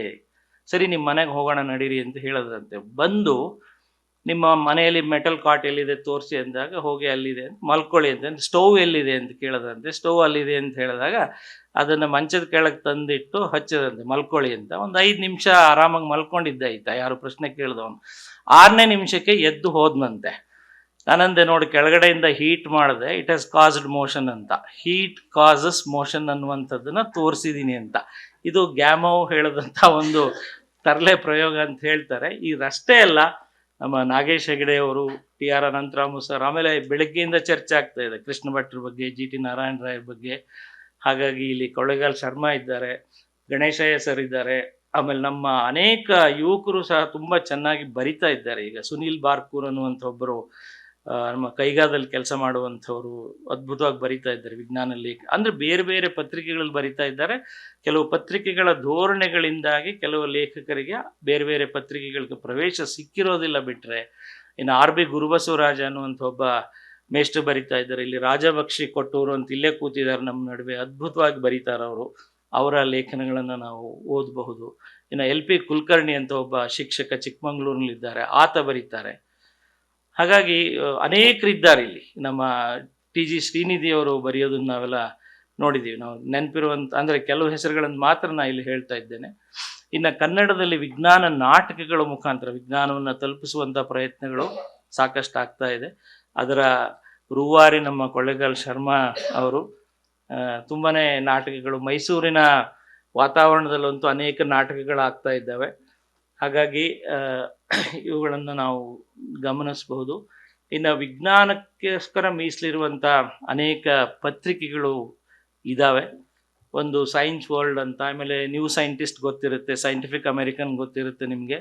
ಇನ್ನು Physics for You, Chemistry Today, Mathematics Today ಅನ್ನುವಂಥ ಪತ್ರಿಕೆಗಳಿದ್ದಾವೆ. ಪಾಪ್ಯುಲರ್ ಸೈನ್ಸ್ ಮತ್ತು ವೈದ್ಯ ಲೋಕ, ಸೈನ್ಸ್ ರಿಪೋರ್ಟರ್ ಚಾಲ್ತಿಲಿದೆ, ವಿಜ್ಞಾನ ಲೋಕ ಇದೆ, ಅಕಾಡೆಮಿಯವರು ಪ್ರಕಟಿಸುವಂಥ. ಆಮೇಲೆ ಯೋಜನಾ ಅನ್ನುವಂಥ ಒಂದು ಸರ್ಕಾರಿ ಇದು ಅದು. ಇನ್ನು ಟೀಚರ್ ನಿಮಗೆ ಗೊತ್ತಿರ್ತದೆ, ಅದು ಒಂದು ಅತ್ಯುತ್ತಮವಾದಂಥ ಮಕ್ಕಳಿಗೆ ಮತ್ತು ಶಿಕ್ಷಕರಿಗೆ ನೆರವಾಗುವಂಥ ಪತ್ರಿಕೆ ಅದು. ಇನ್ನು down to earth, socio scientific ಆ್ಯಂಗಲ್ನಲ್ಲಿ ಬರೆಯುವಂಥ, ಸಾಮಾಜಿಕ ಮತ್ತು ವೈಜ್ಞಾನಿಕ ಬದ್ಧತೆಯನ್ನು ಇಟ್ಕೊಂಡು ಬರೆಯುವಂಥ ಪತ್ರಿಕೆ ಡೌನ್ ಟು ಅರ್ತ್. ಪರಿಸರದ ಕುರಿತು ಹೆಚ್ಚು ಚರ್ಚೆ ಆಗ್ತವಲ್ಲಿ. ಅಲ್ಲಿ ಅಲ್ಪ ಮಟ್ಟದ ರಾಜಕೀಯ ವಿಶ್ಲೇಷಣೆಯೂ ಇರುತ್ತೆ, ಅದು ತಪ್ಪು ಅಂತ ಹೇಳಲಿಕ್ಕಾಗೋದಿಲ್ಲ. ಇವತ್ತು ರಾಜಕೀಯ ಆವರಿಸದೇ ಇರುವಂತಹ ಜಾಗವೇ ಇಲ್ಲ. ಇನ್ನು ಕುತೂಹಲಿ, ಅಗೈನ್ ಕೊಳ್ಳೇಗಾಲ ಶರ್ಮಾ ಅವರು, ಆಮೇಲೆ TG ಶ್ರೀನಿಧಿ ಅವರು ಈ ಜ್ಞಾನ ಅನ್ನುವಂಥ ಒಂದು ಟೆಕ್ ಮ್ಯಾಗ್ಝಿನ್, ಅಂದರೆ ಅದು ಪೋರ್ಟಲ್, ಇಂಟರ್ನೆಟ್ ಪೋರ್ಟಲಲ್ಲಿ ಬರುವಂಥ ಒಂದು ಮ್ಯಾಗ್ಝಿನ್, ಅದರಿಂದನೂ ಕೆಲಸ ಆಗ್ತದೆ. ಇನ್ನು ವಿಜ್ಞಾನ ಸಂಗಾತಿ, ಹಂಪಿ ಯೂನಿವರ್ಸಿಟಿಯವರು ನಡೆಸ್ತಿದ್ದಂಥ ಪತ್ರಿಕೆ, ಅದು ಬಹುಶಃ ಬರ್ತಾ ಇಲ್ಲ, ಅಥವಾ ಆಗಾಗ ಬರ್ತಾ ಇದೆ ಅಂತ ಮಾಹಿತಿ ಕೊಟ್ಟರು ಶರ್ಮಾ ಸರ್, ಬಟ್ ನಮಗಂತೂ ಅದು ಸಿಗ್ತಿಲ್ಲ ಅದು ಅಷ್ಟು ಸುಲಭವಾಗಿ. ಇನ್ನು ಸಂವಹನಕಾರರ ಜವಾಬ್ದಾರಿ ಏನು ಅನ್ನೋದಕ್ಕೆ ಇಲ್ಲಿ ಒಂದು ಕೆಲವು ಹೇಳಿ ನನ್ನ ಮಾತನ್ನು ಮುಗಿಸ್ತೇನೆ. ನೀವು ಕೇವಲ ಹೇಳುವವರಲ್ಲ, ದಾರಿ ತೋರಿಸುವವರು ಅಂತ. ಅಂದರೆ ನೀವು ಟಾರ್ಚ್ ಲೈಟ್ ಹಿಡ್ಕೊಂಡು ನಿಂತಿರುವಂಥವರು, you have to be doing it ಅಂತ. ನಿಖರತೆ, ಸರಳಗೊಳಿಸುವ ಹೆಸರಲ್ಲಿ ಸುಳ್ಳು ಹೇಳಬೇಡಿ ಅನ್ನುವಂಥದ್ದು. Try to simplify it, but don't send a wrong message. And ನಿಮ್ಮ ವೈಯಕ್ತಿಕ ಅಭಿಪ್ರಾಯಕ್ಕಿಂತ ಪುರಾವೆಗಳಿಗೆ ಮೊದಲು ಆದ್ಯತೆ ನೀಡಿರಿ ಅಂತ. ಅಂದರೆ ನಮ್ಮದು ಅಂತ ಒಂದು ಎಲ್ಲಿ ಸೇರಿಸ್ಬೇಕು ಅನ್ನುವಂಥದ್ದನ್ನ ಏನಾದರೂ ಬರದೆ ಅದನ್ನು ಮೈ ಮೇಲೆ ಹೇಳ್ಕೊಳ್ಳುವಂಥ ಲೇಖಕರನ್ನು ನಾವು ನೋಡಿದ್ದೀವಿ. ಸಾಕಷ್ಟು ಸಾಮಾಜಿಕ ಗೊಂದಲಗಳಾಗ್ತವೆ, ಅದು ಆಗ್ಕೂಡ್ದು ಅಂತ. ಇನ್ನು ಜನರ ಕುತೂಹಲವನ್ನು ಕೆರಳಿಸುವಂಥ ಲೇಖನಗಳನ್ನು ಬರೀರಿ. ಹೇಳುವ ಮೊದಲು ಸರಿಯಾಗಿ ಅರ್ಥ ಮಾಡ್ಕೊಳ್ಳಿ. ಇದು ದೊಡ್ಡ ಸಮಸ್ಯೆ ಇರುವಂಥದ್ದು ಇಲ್ಲಿ. ಇವತ್ತು ಬ್ಲಾಕ್ ಚೈನ್ ಟೆಕ್ನಾಲಜಿಯನ್ನು ಈಸಿಯಾಗಿ ಎಕ್ಸ್ಪ್ಲೇನ್ ಮಾಡಲಿಕ್ಕೆ ಬರಬೇಕು ಅಂದರೆ ನನಗೆ ಮೊದಲು ಅರ್ಥ ಆಗಿರಬೇಕು. ಕ್ರಿಪ್ಟೋ ಸೈನ್ಸ್ ನನಗೆ ಅರ್ಥ ಆಗಿದ್ರೆ ಮಾತ್ರ ನಾನು ಬರೆಯಬಲ್ಲೆ. ಕ್ವಾಂಟಮ್ ಎಂಟ್ಯಾಂಗಲ್ಮೆಂಟ್ ಅಂತ ಕ್ವಾಂಟಮ್ ಸೈನ್ಸಲ್ಲಿ ಏನು ಬರುತ್ತೆ ಅದು ಗೊತ್ತಿದ್ದರೆ ಮಾತ್ರ ನಾನು ಚೆನ್ನಾಗಿ ಬರೆಯಬಲ್ಲೆ. ಇವತ್ತು ನಮ್ಮ ಮ್ಯಾಥಮೆಟಿಕ್ಸ್ನಲ್ಲಿ ಇಂಟಗ್ರೇಷನ್ ಆ್ಯಂಡ್ ಡಿಫರೆನ್ಷಿಯೇಷನ್ ಅಂತ 2 ಪ್ರೋಸೆಸ್ಗಳಿದೆ. ಅದನ್ನು ತುಂಬ ಸರಳವಾಗಿ ಹೇಳ್ಕೊಡ್ಲಿಕ್ಕೆ ನನಗೆ ಬರಬೇಕು. ಡಿಫರೆನ್ಷಿಯೇಷನ್ ಅನ್ನುವಂಥದ್ದು ಕಡಿಮೆ ಆಗುವಂಥದ್ದು, ಇಂಟಗ್ರೇಷನ್ ಅನ್ನುವಂಥದ್ದು ದೊಡ್ಡದಾಗುತ್ತೆ ಅಂತ ಹೇಳ್ತೀವಿ. ಇಂಟಗ್ರೇಟ್ ಅಂದರೆ ಇಟ್ ಇಸ್ ಗ್ರೋಯಿಂಗ್, ಡಿಫರೆನ್ಷಿಯೇಷನ್ ಅಂದರೆ ಇಟ್ ಇಸ್ ಡಿಕೇಯಿಂಗ್ ಅಥವಾ ಇಟ್ ಇಸ್ ಗೆಟಿಂಗ್ ರೆಡ್ಯೂಸ್ಡ್ ಅಂತ. ಆ ಒಂದಷ್ಟು ಉಪಮೆಗಳನ್ನು ತಗೊಂಡು ಹೇಳುವಂಥ ಒಂದು ಅರ್ಥ ನಮಗೆ ಗೊತ್ತಿರಬೇಕು. ಇನ್ನು ಲಭ್ಯವಿರುವಂಥ ಎಲ್ಲ ಮಾಧ್ಯಮಗಳನ್ನು ಬಳಸ್ಕೊಳ್ಬೇಕು ಅಂತ ಒಂದು ವಿನಂತಿ. ಅದು ದೃಶ್ಯ ಮಾಧ್ಯಮ, ಶ್ರವಣ ಮಾಧ್ಯಮ ಅಥವಾ ಇನ್ನು ಯಾವುದೇ ರೀತಿಯ ಸಂವಾದದ ರೀತಿಯಲ್ಲಾದರೂ ಸಹ ಅದನ್ನು ಮಾಡಿ, ಆಮೇಲೆ ತಪ್ಪಾಗಿ ಬಿಂಬಿಸಿದಾಗ ಸಾರ್ವಜನಿಕ ವೇದಿಕೆಗಳಲ್ಲಿ ಪ್ರಶ್ನೆ ಮಾಡಿ ಅಂಥೇಳಿ. ಇನ್ನು ಭಾರತ ಸರ್ಕಾರದ ಉಪಕ್ರಮಗಳೇನು ಅಂದರೆ 24/7 ಬರುವಂಥ ಒಂದು OTT, ಓವರ್ ದ ಟಾಪ್ ಅಂತ ಏನು ಕರಿತೀವಿ ಅಂಥದ್ದೊಂದು ಇಂಡಿಯಾ ಸೈನ್ಸ್ ಚಾನೆಲ್ ಅಂತಿದೆ. ಅಲ್ಲಿ ಸಾಕಷ್ಟು ವೈಜ್ಞಾನಿಕ ವಿಷಯಗಳ ಬಗ್ಗೆ ಮಾಹಿತಿ ಸಿಗ್ತಾ ಹೋಗ್ತದೆ. ವಿಜ್ಞಾನ್ ಪ್ರಸಾರ್ ಆ್ಯಂಡ್ ಔಸರ್, ವಿಪ್ನೆಟ್, NCSTC, CSIR ಇದೆಲ್ಲ ಈ ಗೌರ್ಮೆಂಟ್ ಆಫ್ ಇಂಡಿಯಾದ ಸಾಕಷ್ಟು ಚಾನಲ್ಗಳ ಮುಖಾಂತರ ನಮಗೆ ಅಲ್ಲಿ ಮಾಹಿತಿಗಳನ್ನು ಕೊಡಲಾಗ್ತಾ ಇದೆ. ಸೊ ಒಟ್ಟಿನಲ್ಲಿ ಇವತ್ತು ಸಮಸ್ಯೆ ಇರುವಂಥದ್ದು ನಾವು ಅರ್ಥ ಮಾಡಿಕೊಂಡು ಇನ್ನೊಬ್ಬರಿಗೆ ಅರ್ಥ ಮಾಡಿಸುವಂಥದ್ದು. ಅದಕ್ಕೆ ಬೇಕಾದಂಥ ಸಿಸ್ಟಮ್ ಸಪೋರ್ಟ್, ಅದರ ಕೊರತೆ ಎದ್ದು ಕಾಣ್ತಾ ಇದೆ ಅನ್ನೋದನ್ನು ಹೇಳ್ತಾ ನನ್ನ ಮಾತನ್ನು ಮುಗಿಸ್ತಾ ಇದ್ದೇನೆ. ಇನ್ನು it is time to work ಅಂತ ಹೇಳ್ತೇವೆ. ವಿಜ್ಞಾನವನ್ನು ಪ್ರೀತಿಸಿ, ವಿಜ್ಞಾನವನ್ನು ಹಂಚಿಕೊಳ್ಳಿ ಮತ್ತು ಅದರ ಕುರಿತಾದಂಥ ವಿಚಾರಗಳನ್ನು ಪ್ರಶ್ನಿಸಿ ಅನ್ನೋದನ್ನು ಹೇಳ್ತಾ, ಇದುವರೆಗೂ ನನ್ನ ಮಾತನ್ನು ಕೇಳಿದಂಥ ತಮ್ಮೆಲ್ಲರಿಗೂ ಧನ್ಯವಾದಗಳನ್ನು ಹೇಳ್ತಾ ನಾನು ವಿರಮಿಸ್ತೇನೆ. ತುಂಬ ಧನ್ಯವಾದಗಳು ಸರ್. ಸಮಯದ ಅಭಾವ ಇರೋದ್ರಿಂದ ಕೇವಲ 2 ಪ್ರಶ್ನೆಗಳಿಗೆ ಅವಕಾಶ ಇದೆ. ಎಸ್ ಸರ್, ಹೇಳಿ. ಇನ್ನ ಸರ್, ನಮಗೆಲ್ಲಾನು ಆರಂಕುಶ ಇಟ್ಟಡಂ ನೆನವುದನ್ನ ಮನಂ ಬನವಾಸಿ ದೇಶಂ, ಇದು ಪ್ರತಿ ಸಲ ರಾಜ್ಯೋತ್ಸವ ದಿನ ಕೇಳ್ತೀವಿ. ಅದು ಶುರು ಆಗೋದು ತೆಂಕಣ ಗಾಳಿ ಮೈ ಸೋಂಕಿದೊಡೆ ಅಂತ. ಪಂಪನಿಗೆ ತೆಂಕಣ ಅಂದ್ರೆ ದಕ್ಷಿಣದ ಗಾಳಿ ಮೈಕ್ ತಾಗಿದ್ರೆ ಆವಾಗ ತಾಯ್ನಾಡು ಜ್ಞಾಪಕ ಬರ್ತಂತೆ. ಇದನ್ನ ನೋಡಿ ಯಾವುದೋ ಒಂದು ಸಾಹಿತ್ಯನ ಯಾರೋ ಬೇರೆ ತರ ಯೂಸ್ ಮಾಡ್ಕೋತಾರೆ. ನಾವು ಟೆಕ್ನಿಕಲ್ ಆಗಿ ಅಲ್ಲಿರೋ ತರ ನಾವು ಯೂಸ್ ಮಾಡ್ಕೋಬಹುದು. ನೋಡಿ, ತಾವು ದಕ್ಷಿಣದ ತೋರಿಸಿದ್ರಿ, ಅದ್ ನೋಡಿ ಅವನು ಅಂತ ರಿಚ್ ಆಗಿದ್ದಾನೆ, ದಕ್ಷಿಣಕ್ಕೆ ಬಾಗ್ಲಿದೆ ಅಂತ. 1000 ವರ್ಷದಿಂದೇನೆ ಪಂಪ ಹೇಳಿದ್ದಾನೆ, ತೆಂಕಣ ದಕ್ಷಿಣದ ಗಾಳಿ ಬಹಳ ಒಳ್ಳೇದು ಅಂತ ಹೇಳಿ. ನಾವೇನ್ ಮಾಡ್ತೀವಿ, ದಕ್ಷಿಣ ಎಲ್ಲ ಮುಚ್ಕೊಂಡ್ಬಿಡ್ತೀವಿ. ವಾಸ್ತು ಅಂದ್ರೆ ಫಸ್ಟ್ ದಕ್ಷಿಣ ಮುಚ್ಬಿಡಿ, ಬಹಳ ಕೆಟ್ಟದು ಅಂತ. ಮತ್ತೆ ಅವ್ರು ಯಾಕೆ ಹೇಳಿದ್ರೆ, ತಾಯ್ನಾಡು ಜ್ಞಾಪಕ ಬರೋದೇ ದಕ್ಷಿಣದ ಗಾಳಿ ತಾಗದಾಗಂತೆ ಅವ್ರಿಗೆ. ನಿಜ. ಇದು ಈಗ ನೀವೊಂದು ಇಲ್ಲಿ ತಮಿಳು ಮನ್ತಂದವ್ರು ಯಾರಾದ್ರೂ ಇದ್ರೆ, ತಮಿಳರಿಗೆ ದಕ್ಷಿಣದ ಬಾಗಿಲು ಶ್ರೇಷ್ಠ. ಅವರು ಸೈಟ್ ಹುಡುಕುವಾಗ ದಕ್ಷಿಣ ಫೇಸಿಂಗ್ ಇದ್ರೆ ನಮಗೆ ಸೈಟ್ ಕೊಡಿ ಅಂತ ಕೇಳ್ತಾರೆ. ಸೊ ನಾವು ಉಳಿದ ಬೇರೆಯವರು ನಮಗೆ ಪೂರ್ವಕ್ಕೆ ಬೇಕು, ಉತ್ತರಕ್ಕೆ ಬೇಕು, ಅಗ್ನಿಮೂಲೆಯಲ್ಲಿ ಅಡಿಗೆ ಮನೆ, ಇನ್ನೊಂದು ಕಡೆ ಸಂಪು, ಇನ್ನು ಪಶ್ಚಿಮದಲ್ಲೇ ಬೆಡ್ರೂಮ್ ಯಾಕೆ ಇರಬಾರ್ದು ಅಂತಲೂ ಹೇಳ್ತಾ ಇದ್ರು. ಮಧ್ಯಾಹ್ನದ ಹೊತ್ತು ಗಂಡ ಮಲಗಬಾರ್ದು ಅಂತ, ಅವನು ಕಾಲೇಜ್ಗೋ ಆಫೀಸ್ಗೋ ಹೋಗ್ಬೇಕು, ಪಶ್ಚಿಮದಲ್ಲಿ ಜಾಸ್ತಿ ಬಿಸಿಲು ಬೀಳುತ್ತೆ, ಹಾಗಾಗಿ ಎದ್ದು ಓಡೋಗ್ತಾನೆ ಅವನು ಅಂತ ಅಲ್ಲೇ ಬೆಡ್ರೂಮ್ ಕಟ್ಟಿ ಅಂತ ಹೇಳ್ತಾ ಇದ್ರಂತೆ. ಸೊ ಅದರಲ್ಲಿ ವಿಜ್ಞಾನ ಇದೆ ಅನ್ನುವಂಥದ್ದನ್ನು ಹೇಳುವಂಥವ್ರು. ಆದರೆ ಅದೇ ನಮ್ಮ ನಿರ್ಣಯಗಳನ್ನು ನಿರ್ಧರಿಸಬಾರದು ಅಂತ. ಅನುಕೂಲಗಳು ಸರಿ. Sharma sir, 2 comment. ಮೊದಲನೇದಾಗಿ ನಿಮ್ಮ ಗಮನಕ್ಕೆ ತರಬೇಕಾದಂಥದ್ದು, ಪಾಡ್ಕಾಸ್ಟ್ಗಳಲ್ಲಿ ಇನ್ನೊಂದು ಬಹಳ ಮುಖ್ಯವಾದಂಥ ಪಾಡ್ಕಾಸ್ಟ್ ನಡೆಸ್ತಾ ಇರುವಂಥವ್ರು ಇಲ್ಲೇ ಇದ್ದಾರೆ ಪಕ್ಕದಲ್ಲೇ, ಗಣೇಶಯ್ಯನವರು. ಅವರ ಪಾಡ್ಕಾಸ್ಟ್ನಲ್ಲಿ 2 ರೀತಿಯ ಪಾಡ್ಕಾಸ್ಟ್ಗಳನ್ನು ನೀವು ನೋಡ್ಬೋದು. ಒಂದು ಪಾಡ್ಕಾಸ್ಟ್ನಲ್ಲಿ ಬರೀ ಮಾಹಿತಿ ಸಿಗುತ್ತೆ, ಈಗ ಜಾಣ ಸುದ್ದಿಯಲ್ಲಿ. ಮತ್ತೊಂದು ಪಾಡ್ಕಾಸ್ಟ್ನಲ್ಲಿ ಅದರ ಬಗ್ಗೆ ವಿಶ್ಲೇಷಣೆನೂ ಸಿಗುತ್ತೆ, ಒಂದೊಂದು ಮಾಹಿತಿಯ ಬಗ್ಗೆ 1-1.5 ಗಂಟೆ ಚರ್ಚೆ ಇರುತ್ತೆ. ಅಂತಹ ಒಂದು ಒಳ್ಳೆಯ ಕಾರ್ಯಕ್ರಮವನ್ನು ಅವರು ಮಾಡ್ತಾ ಇದ್ದಾರೆ. ಇವುಗಳಿಗೆ ಏನಂತಂದ್ರೆ, ನೀವುಗಳು ಅದನ್ನು ಪ್ರೋತ್ಸಾಹಿಸಬೇಕು ಅಂತಂದ್ರೆ ನೀವು ಮಾಡಲೇಬೇಕು ಅಂತಾನೂ ಇಲ್ಲ. ಅದರ ಬಗ್ಗೆ ನೀವು 4 ಜನಕ್ಕೆ ಹೇಳಿದ್ರೂ ಕೂಡ ಬಹಳ ಒಳ್ಳೇದಾಗತ್ತೆ. 1. 2ನೇದು, ನೀವು ಹಿಂದಿನ ಸ್ಲೈಡ್ ಹಾಕಿ 1 ನಿಮಿಷ. ಓಕೆ, ಇದರಲ್ಲಿ ಹಲವಾರು ಅಂಶಗಳನ್ನು ನಾವು ಗಮನದಲ್ಲಿ ಇಟ್ಕೊಳ್ಬೇಕು. ಈಗ ನಿಮ್ಮ ಗಮನಕ್ಕೆ ಯಾಕೆ ಬೇಕು ಅಂತಂದ್ರೆ, ನಾವೆಲ್ಲ ಇದ್ದಾಗ ಇವೆಲ್ಲ ಸಂಸ್ಥೆಗಳು, ಇವೆಲ್ಲ ಚಟುವಟಿಕೆಗಳು ತುಂಬಾ ಚೆನ್ನಾಗಿ ನಡೀತಾ ಇವೆ ಅಂತ ಅನ್ಕೊಂಡಿದ್ವಿ. ಅದರಲ್ಲಿ ಇರುವಂತದ್ರಲ್ಲಿ ಈಗ ಕೇವಲ 25% ಮಾತ್ರ ಇದೆ. ಅಂದ್ರೆ ಸರ್ಕಾರವನ್ನ ನಾವು ನಂಬಿಕೊಂಡು ಈ ಎಲ್ಲ ಕೆಲಸಗಳು ಆಗತ್ತೆ ಅಂತ ಅಂದುಕೊಂಡ್ರೆ ಬಹುಶಃ ಆಗೋದಿಲ್ಲ. ಹಾಗಾಗಿ ಈಗ ನಾವುಗಳು ಮುಂದಕ್ಕೆ ಬರಬೇಕಾಗತ್ತೆ ಅಂತ ಅನ್ನೋದು ನನ್ನ ಅಭಿಪ್ರಾಯ. ಉದಾಹರಣೆಗೆ ಇಂಡಿಯಾ ಸೈನ್ಸ್ ಚಾನಲ್ OTT ಅದು ಇದ್ದದ್ದು ಈಗ ನಿಂತಿದೆ. ವಿಜ್ಞಾನ ಪ್ರಸಾರ ಮುಚ್ಚಿ ಹೋಗಿದೆ. ಅವಸರ್ ಅಂತ ಅನ್ನೋದು ವಿದ್ಯಾರ್ಥಿಗಳು ವಿಜ್ಞಾನ ಸಂವಹನೆಗೆ ತಕ್ಕ ಹಾಗೆ ಬರವಣಿಗೆಯನ್ನು ರೂಢಿಸಿಕೊಳ್ಳೋದಕ್ಕೋಸ್ಕರವಾಗಿ ಕೇಂದ್ರ ಸರ್ಕಾರ ಒಂದು ಯೋಜನೆ ಮಾಡಿತ್ತು. ಒಂದು ಸ್ಪರ್ಧೆಯನ್ನ PhD ವಿದ್ಯಾರ್ಥಿಗಳಿಗೆ ನಡೆಸ್ತಾ ಇತ್ತು. ಅದು ಕೂಡ ನಿಂತು ಹೋಗಿದೆ. ಅವಸರ ಅದು AWASAR ಇರಬೇಕು. ಈಗ ಅವಸರದ ಅವಸಾನ ಆಗಿದೆ. ವಿಪ್ನೆಟ್ ಅನ್ನೋದು ವಿಜ್ಞಾನ ಪ್ರಸಾರನ ಒಂದು ನೆಟ್ವರ್ಕ್ ಆಗಿತ್ತು, ಅದು ಕೂಡ ಇಲ್ಲ. NCSTC ಅನ್ನೋದು DST ಒಂದು ವಿಭಾಗ ಸದ್ಯಕ್ಕೆ ಉಸಿರಾಡ್ತಿದೆ. ಡ್ರೀಮ್ 2047 ಅಂತ ಅನ್ನೋದು ಡಿಪಾರ್ಟ್ಮೆಂಟ್ ಆಫ್ ಅಟಾಮಿಕ್ ಎನರ್ಜಿ, ಇದು ಸ್ಕೋಪ್ ಅನ್ನೋದು ಒಂದು ಪ್ರೋಗ್ರಾಮ್. ಅವರು ಇಷ್ಟ ಬಂದಾಗ ಮಾಡ್ಬೋದು, ಇಲ್ಲದೆ ಇದ್ರೆ ಇಲ್ಲ. ಈ ಸ್ಕೋಪ್ ಅನ್ನೋದು science communication outreach programmes and extension ಅಂತನ್ನುವ ಎಕ್ಸ್ಪ್ಯಾನ್ಷನ್ ಅದರದ್ದು. ಈ ಪ್ರೋಗ್ರಾಮ್ಸು ಎಲ್ಲ ವಿಭಾಗಗಳಲ್ಲೂ ಇರ್ತವೆ. ಆದರೆ ಕೆಲವು ಸರ್ತಿ ನಡೀತವೆ, ಕೆಲವು ಸರ್ತಿ ನಡೆಯೋದಿಲ್ಲ. ಡ್ರೀಮ್ 2047 ಅನ್ನೋದು ಕೂಡ ವಿಜ್ಞಾನ ಪ್ರಸಾರ ಪ್ರಕಟಿಸ್ತಾ ಇದ್ದಂತಹ ಪತ್ರಿಕೆ. ಅದು ಕಳೆದ 2 ವರ್ಷದಿಂದ ನಿಂತು ಹೋಗಿತ್ತು, ಈಗ ಮತ್ತೆ ಆರಂಭ ಆಗಿದೆ. ಅದಕ್ಕೆ ನೀವು ಸಬ್ಸ್ಕ್ರೈಬ್ ಮಾಡಿ ತಗೊಳ್ಬಹುದು. ಇವಿಷ್ಟು update. Thank you sir, thank you. ಈಗ ಏನು ಅಂತಂದ್ರೆ ವಿಜ್ಞಾನಿಗಳು ಮತ್ತು ಸಮಾಜದ ನಡುವಿನ ಕಂದಕ, ಪ್ರತಿ ವರ್ಷ 10 ದಿವಸ ವಿಜ್ಞಾನಿಗಳು ಸಾರ್ವಜನಿಕರೊಂದಿಗೆ ಸಂಪರ್ಕ ಏರ್ಪಡಿಸ್ಕೊಂಡು ತಾವು ಮಾಡುವ ಸಂಶೋಧನೆಗಳ ಬಗ್ಗೆ ವಿಸ್ತೃತವಾಗಿ ಹೇಳಬೇಕು ಅಂತ ಒಂದು ಕಾನೂನು ಅಂದರೆ ನಿಯಮ ನಮ್ಮ ಭಾರತ ಸರ್ಕಾರದಿಂದ ಬಂದಿದೆ 2024ರಿಂದ. ಆದರೆ ಇವತ್ತಿನವರೆಗೂ ಎಲ್ಲೂ ಕಾಣಲಿಲ್ಲ ಅದನ್ನು ನಾವು ಬಂದಂಥದ್ದು. ಇನ್ನೊಂದು ಮಾಹಿತಿ ಮರೆತೆ, ವಯಸ್ಸಾಗಿದೆ. ಯಾವ ರೀತಿಯಲ್ಲಿ ಕೇಂದ್ರ ಸರ್ಕಾರ 1958ರಲ್ಲಿ ಒಂದು ಪಾಲಿಸಿ ತಂತು, 2018ರಲ್ಲೂ ಕೂಡ ಒಂದು ವಿಜ್ಞಾನ ನೀತಿಯನ್ನ ಅದು ಸಿದ್ಧಪಡಿಸಿದೆ. ಇನ್ನು ಬಹುಶಃ ಅಳವಡಿಸ್ಕೊಂಡಿಲ್ಲ ನಾವು. ಅದೇ ರೀತಿಯಲ್ಲಿ ಕರ್ನಾಟಕದ ಮಟ್ಟಿಗೆ Karnataka science and technology academy ಕೂಡ ಒಂದು ನೀತಿಯನ್ನ ಸಿದ್ಧಪಡಿಸಿದೆ. ಬಹುಶಃ ಆನಂದ್ ಅವರು ಆ ಪ್ರತಿಗಳನ್ನ ಎಲ್ರಿಗೂ ಹಂಚೋದಕ್ಕೆ ಅನುವು ಮಾಡಿಕೊಟ್ರೆ ಅದರ ಬಗ್ಗೆ ಇನ್ನಷ್ಟು ಮಾಹಿತಿ ಎಲ್ರಿಗೂ. Thank you sir, thank you. Thank you sir.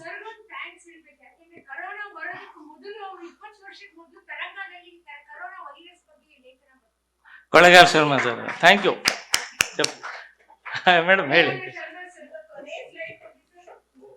ಕೊನೆಯ ಸ್ಲೈಡ್. ಹಾ, ಇಲ್ಲ ಅದು ತಪ್ಪು ತಿಳುವಳಿಕೆ. ನಾನು ಕೊರೋನಾ ಬಗ್ಗೆ ಬರೆದಿದ್ದಲ್ಲ, ಒಟ್ಟಾರೆ ನೆಗಡಿ ವೈರಸ್ಗಳ ಬಗ್ಗೆ ಬರೆದದ್ದು. ಅದರಲ್ಲಿ ಕೊರೋನಾ ಕೂಡ ನೆಗಡಿಯ ರೀತಿಯ ಲಕ್ಷಣವನ್ನ ತರುವಂತಹ ವೈರಸ್ ಅಂತ ಬರೆದಿದೆ. ಅಂಥವು ಹಲವಾರು ಇವೆ. ಅದು 1962ರಲ್ಲಿ ಕೊರೋನಾವನ್ನ ಪತ್ತೆ ಮಾಡಿದ್ರು. ನಾನು ಬರೆದದ್ದು 80ರಲ್ಲಿ. ಸೊ ಹಾಗಾಗಿ ಅದರ ಬಗ್ಗೆ ಸ್ವಲ್ಪ ಮಾಹಿತಿ ಇತ್ತು. ಆದ್ರೆ ಬರೀ ಆ ಕೊರೋನಾ ವೈರಸ್ಸು ಮತ್ತೆ ಅದರದೊಂದು ಚಿತ್ರ ಮಾತ್ರ ಕಂಡಿದ್ರಿಂದ ಅದು ವೈರಸ್ ಆಯ್ತು ಅಷ್ಟೇ. Yes madam. ಸರ್, ನೀವು ಕೆಲಸಕ್ಕೆ ಕರೆ ಅಂತ ಹೇಳಿದ್ರಿ, ಮಾತಾಡಿದ ಸಾಕು, ನಾವು ಆಕ್ಷನ್ ಮಾಡ್ಬೇಕು ಅಂತ. ಕ್ಲೈಮೇಟ್ ಚೇಂಜ್ ಬಗ್ಗೆ ಬಹಳ ಸುಂದರವಾದ ಒಂದು ವಿಡಿಯೋ ತೋರಿಸಿದ್ರಿ. ಇಲ್ಲಿ ನಿಮ್ಮ ಮುಂದ್ಗಡೆ ನೀವು ಕುಡಿತಾ ಇರೋದು, ಹೌದೌದು, ಇದು 2 ಗುಟುಕು ಕುಡಿದು ಹಿಂಗೆ ಎಸಿತೀವಿ. Single use plastic. ನಮ್ಮ ಮಕ್ಕಳೆಲ್ಲ ಇಲ್ಲಿದ್ದಾರೆ. ಅದು ಪರಿಸರ, ಕ್ಲೈಮೇಟ್, ಅದಕ್ಕೆ ನಾವು ಇವತ್ತು ನಮ್ಮ ಬದುಕಿನಲ್ಲಿ ನಾವು ಅಳವಡಿಸ್ಕೊಳ್ಳಿಲ್ಲ ಅಂತ ಹೇಳಿದ್ರೆ ಬರೀ ಸಂವಹನದಿಂದ ಯಾವ ಉದ್ಧಾರವೂ ಆಗಲ್ಲ ಸರ್. ಅದಕ್ಕೆ ದಯವಿಟ್ಟು ವಿಜ್ಞಾನ ಪರಿಷತ್ನಲ್ಲಾಗ್ಲಿ, ಆಗ್ಲೇ ಅಧ್ಯಕ್ಷರನ್ನ ನಾನು ನಿವೇದನೆ ಮಾಡ್ಕೊಂಡೆ ಅವ್ರ ಹತ್ರ, ದಯವಿಟ್ಟು ನಿಮ್ಮ ಟೇಬಲ್ ಮೇಲಾಗ್ಲಿ ವಿಜ್ಞಾನ ಪರಿಷತ್ತಿನಲ್ಲಾದ್ರೂ ಆಗ್ಲಿ ಇದು ಬೇಡ. ಅಲ್ಲಿ ಹಾಕಿದ್ದೀರಾ ನೀವು ಫಿಲ್ಟರ್ ವಾಟರು, ಎಲ್ಲರೂ ಕುಡಿಯೋಣ ದಯವಿಟ್ಟು. ಬೆಳಿಗ್ಗೆ ಗಾಜಿನ ಬಾಟ್ಲ್ಗಳು ಇತ್ತು, ಇಲ್ಲಿ ಇದು ಪ್ಲಾಸ್ಟಿಕ್ ಆಗಿ ಹೇಗ್ ಬದಲಾಯ್ತು, ಇದು ಒಂದು ಏನ್. ಹೌದೌದು, ಕರೆಕ್ಟ್. ಹೌದು, ಅನುಚ್ಛೇದ 4. ಹೌದು, ಬಡತನವ ಬಡಮಟ್ಟ ಕೀಳ ಬನ್ನಿ. ಓಕೆ, ಅದು 51 ಕ್ಯಾಪಿಟಲ್ A ಬ್ರಾಕೆಟ್ ಅಲ್ಲಿ ಹೆಚ್ಚು, ಅನುಚ್ಛೇದ 4. ಸರ್ ಹೌದು. ಕೊನೆಯ ಪ್ರಶ್ನೆ ಹೌದು. ಸರ್, ಚರ್ಚೆಗಳನ್ನ ಆಮೇಲೆ ಹೊರಗಡೆ ಇಟ್ಕೊಳ್ಳೋಣ, ವಿರಾಮದಲ್ಲಿ. ಹಾ, ಅಲ್ಲ ಅದು ಪ್ರಸ್ತುತವೇ ಆದ್ರೂ ಹೇಳ್ತೇನೆ, ಸಂಕ್ಷಿಪ್ತವಾಗಿ ಹೇಳ್ತೇನೆ. ಈ ಏನು ಪರಿಸರ ಸಂರಕ್ಷಣೆಯ ಯಾವೆಲ್ಲ ಸಂಘಟನೆಗಳು ಇವತ್ತು ನಾರ್ತ್ ಈಸ್ಟ್ನಲ್ಲಿ ಇರ್ಬೋದು ಅಥವಾ ಆಂಧ್ರ ಪ್ರದೇಶದಲ್ಲಿರ್ಬೋದು, ಅಹಮದಾಬಾದ್ನಲ್ಲಿರ್ಬೋದು, ಅವರೆಲ್ಲರ ಸಂಪರ್ಕದಲ್ಲಿ ನಾನಿದ್ದೇನೆ. ಇವತ್ತು ಸಾಬರಮತಿ ನದಿಯ ದಂಡೆಯಲ್ಲಿ ಏನಾಗ್ತಾ ಇದೆ, ಊಟಿಯ ವಾತಾವರಣದಲ್ಲಿ ಇವತ್ತು ಎಷ್ಟು ಪೊಲ್ಯೂಷನ್ ಇದೆ, AQI ಎಷ್ಟಿದೆ ಅಂತ ಹೇಳುವಂಥ ನನ್ನ ಗೆಳೆಯರಿದ್ದಾರೆ, ದೆಹಲಿಯಲ್ಲೂ ಇದ್ದಾರೆ. ಹಾಗಾಗಿ ಒಂದು ನಮ್ಮದೇ ಆದಂಥ ಒಂದು ನೆಟ್ವರ್ಕ್ ಇದೆ. ಅಥೆಂಟಿಕ್ ಇನ್ಫಾರ್ಮೇಷನ್ ಅಲ್ಲಿಂದ ಮಾಡ್ತೇನೆ. ಆಮೇಲೆ ಈ ಸೈಂಟಿಫಿಕ್ ಅಮೆರಿಕನ್ ಮ್ಯಾಗಝೀನ್ ಆಗಿರ್ಬೋದು ಅಥವಾ ಬೇರೆ ಬೇರೆ ಸ್ಕೋಪಸ್ ಇಂಡೆಕ್ಸ್ಡ್ ಜರ್ನಲ್ಸ್ ಏನಿದೆಯಲ್ಲ ಅದನ್ನು ನಾನು ಸಬ್ಸ್ಕ್ರೈಬ್ ಮಾಡ್ತೀನಿ. ಸಾಕಷ್ಟು ಖರ್ಚಾಗುತ್ತೆ ಅದಕ್ಕೆ. ನನಗೆ ಪ್ರಜಾವಾಣಿ ಅಥವಾ ಸುಧಾದವರು ಕೊಡುವ 3,000ದ ಬದಲಾಗಿ 6,000 ಖರ್ಚಾಗಿರುತ್ತೆ ಒಂದು ಲೇಖನವನ್ನು ಓದಲಿಕ್ಕೆ. ಹಾಗಾಗಿ ಅದನ್ನೆಲ್ಲ ಅಲ್ಲಿ ಗಮನಿಸಿ ನಾನು ಸಾಕಷ್ಟು ಅಧ್ಯಯನ ಮಾಡ್ತೀನಿ. ಸಾಕಷ್ಟು ರಿಸೋರ್ಸಸ್ ಯೂಸ್ ಮಾಡ್ಕೊಂಡು ಮಾಡ್ತೀನಿ. ಸರ್ ಮೇಡಮ್, ನೀವು ಟೀಚರ್ ಆಗಿರೋದ್ರಿಂದ ನನಗೆ 7ನೇ ಕ್ಲಾಸ್ ಓದ್ತಾ ಇರೋ ಮಗ ಇರೋದ್ರಿಂದ ಒಂದು ಪ್ರಶ್ನೆ ಏನಂದ್ರೆ, ಮಕ್ಕಳು ತುಂಬಾ ಇಷ್ಟಪಟ್ಟು ಕತೆ ಪುಸ್ತಕ ಓದೋ ತರ ಸೈನ್ಸ್ ಓದೋದು ಅಂದ್ರೆ ಅಕಾಡೆಮಿಕ್ ಅಲ್ಲ, ಜನರಲ್ ಸೈನ್ಸ್ ನ ಓದೋದಕ್ಕೆ ಅವರಲ್ಲಿ ಪ್ರೀತಿ ಬೆಳೆಸೋದು ಹೇಗೆ? ಹಾ ಮೇಡಮ್, ಈಗೇನು ಅಂದರೆ ಸ್ಕೂಲ್ನಲ್ಲಿ ಅದು ನಿಮ್ಮ ಕಡೆಯಿಂದ ನೀವು ಅಕಸ್ಮಾತ್ ನಿಮಗೆ ವಿಜ್ಞಾನದ ಪರಿಚಯ ಇದ್ದು ನೀವು ವಿಜ್ಞಾನವನ್ನು ಮಾತನಾಡಬಲ್ರಿ, ಹೇಳಬಲ್ರಿ ಅಂದರೆ ನೀವೇ ಹೇಳ್ಬೋದು. ಅದು ಶಾಲೆಯಲ್ಲಿ ರೂಪುಗೊಳ್ಬೇಕು. ನಮ್ಮ ಮೇಷ್ಟ್ರುಗಳೇನಿದ್ದಾರಲ್ಲ, 5ನೇ ಕ್ಲಾಸು 6ನೇ ಕ್ಲಾಸ್ 7ನೇ ಕ್ಲಾಸು ಅಂತಂದರೆ, ಈಗ 7ನೇ ವಯಸ್ಸಾ 13 ವರ್ಷ 7ನೇ ಕ್ಲಾಸಲ್ಲಿ ಇದ್ದಾರೆ ಅಂದರೆ ಅಲ್ಲಿನ ಶಿಕ್ಷಕರ ಜವಾಬ್ದಾರಿ ಹೆಚ್ಚಿರ್ತದೆ. ಸೊ ಅವರು ಪ್ರತಿ ಏನು ಹೇಳ್ಕೊಡ್ತಾರೋ ಮ್ಯಾಥಮೆಟಿಕ್ಸ್ ಆಗಲಿ ಸೈನ್ಸ್ ಆಗಲಿ ಅದನ್ನು ಆ ಪ್ರಯೋಗಗಳನ್ನು ಅವ್ರಿಗೆ ಇಷ್ಟವಾಗೋ ರೀತಿಯಲ್ಲಿ ಕಲಿಸ್ಬೇಕು.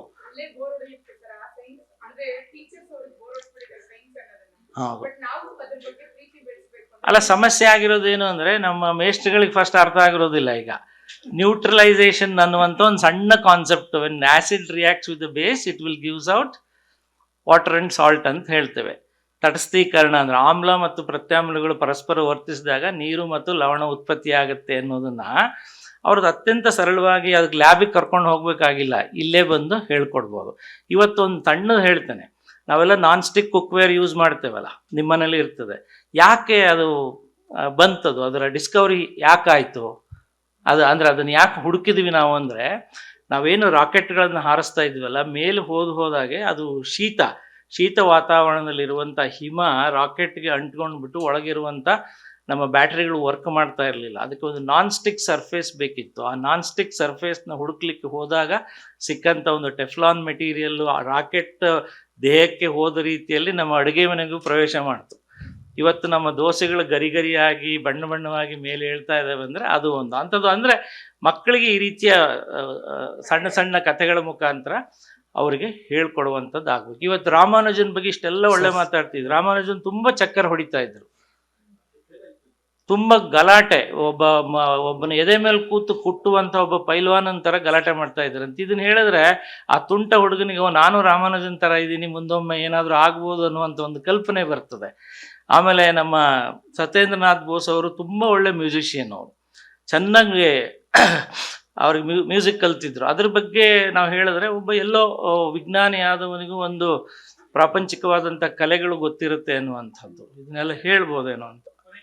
Thank you sir, thank you very much. Thank you.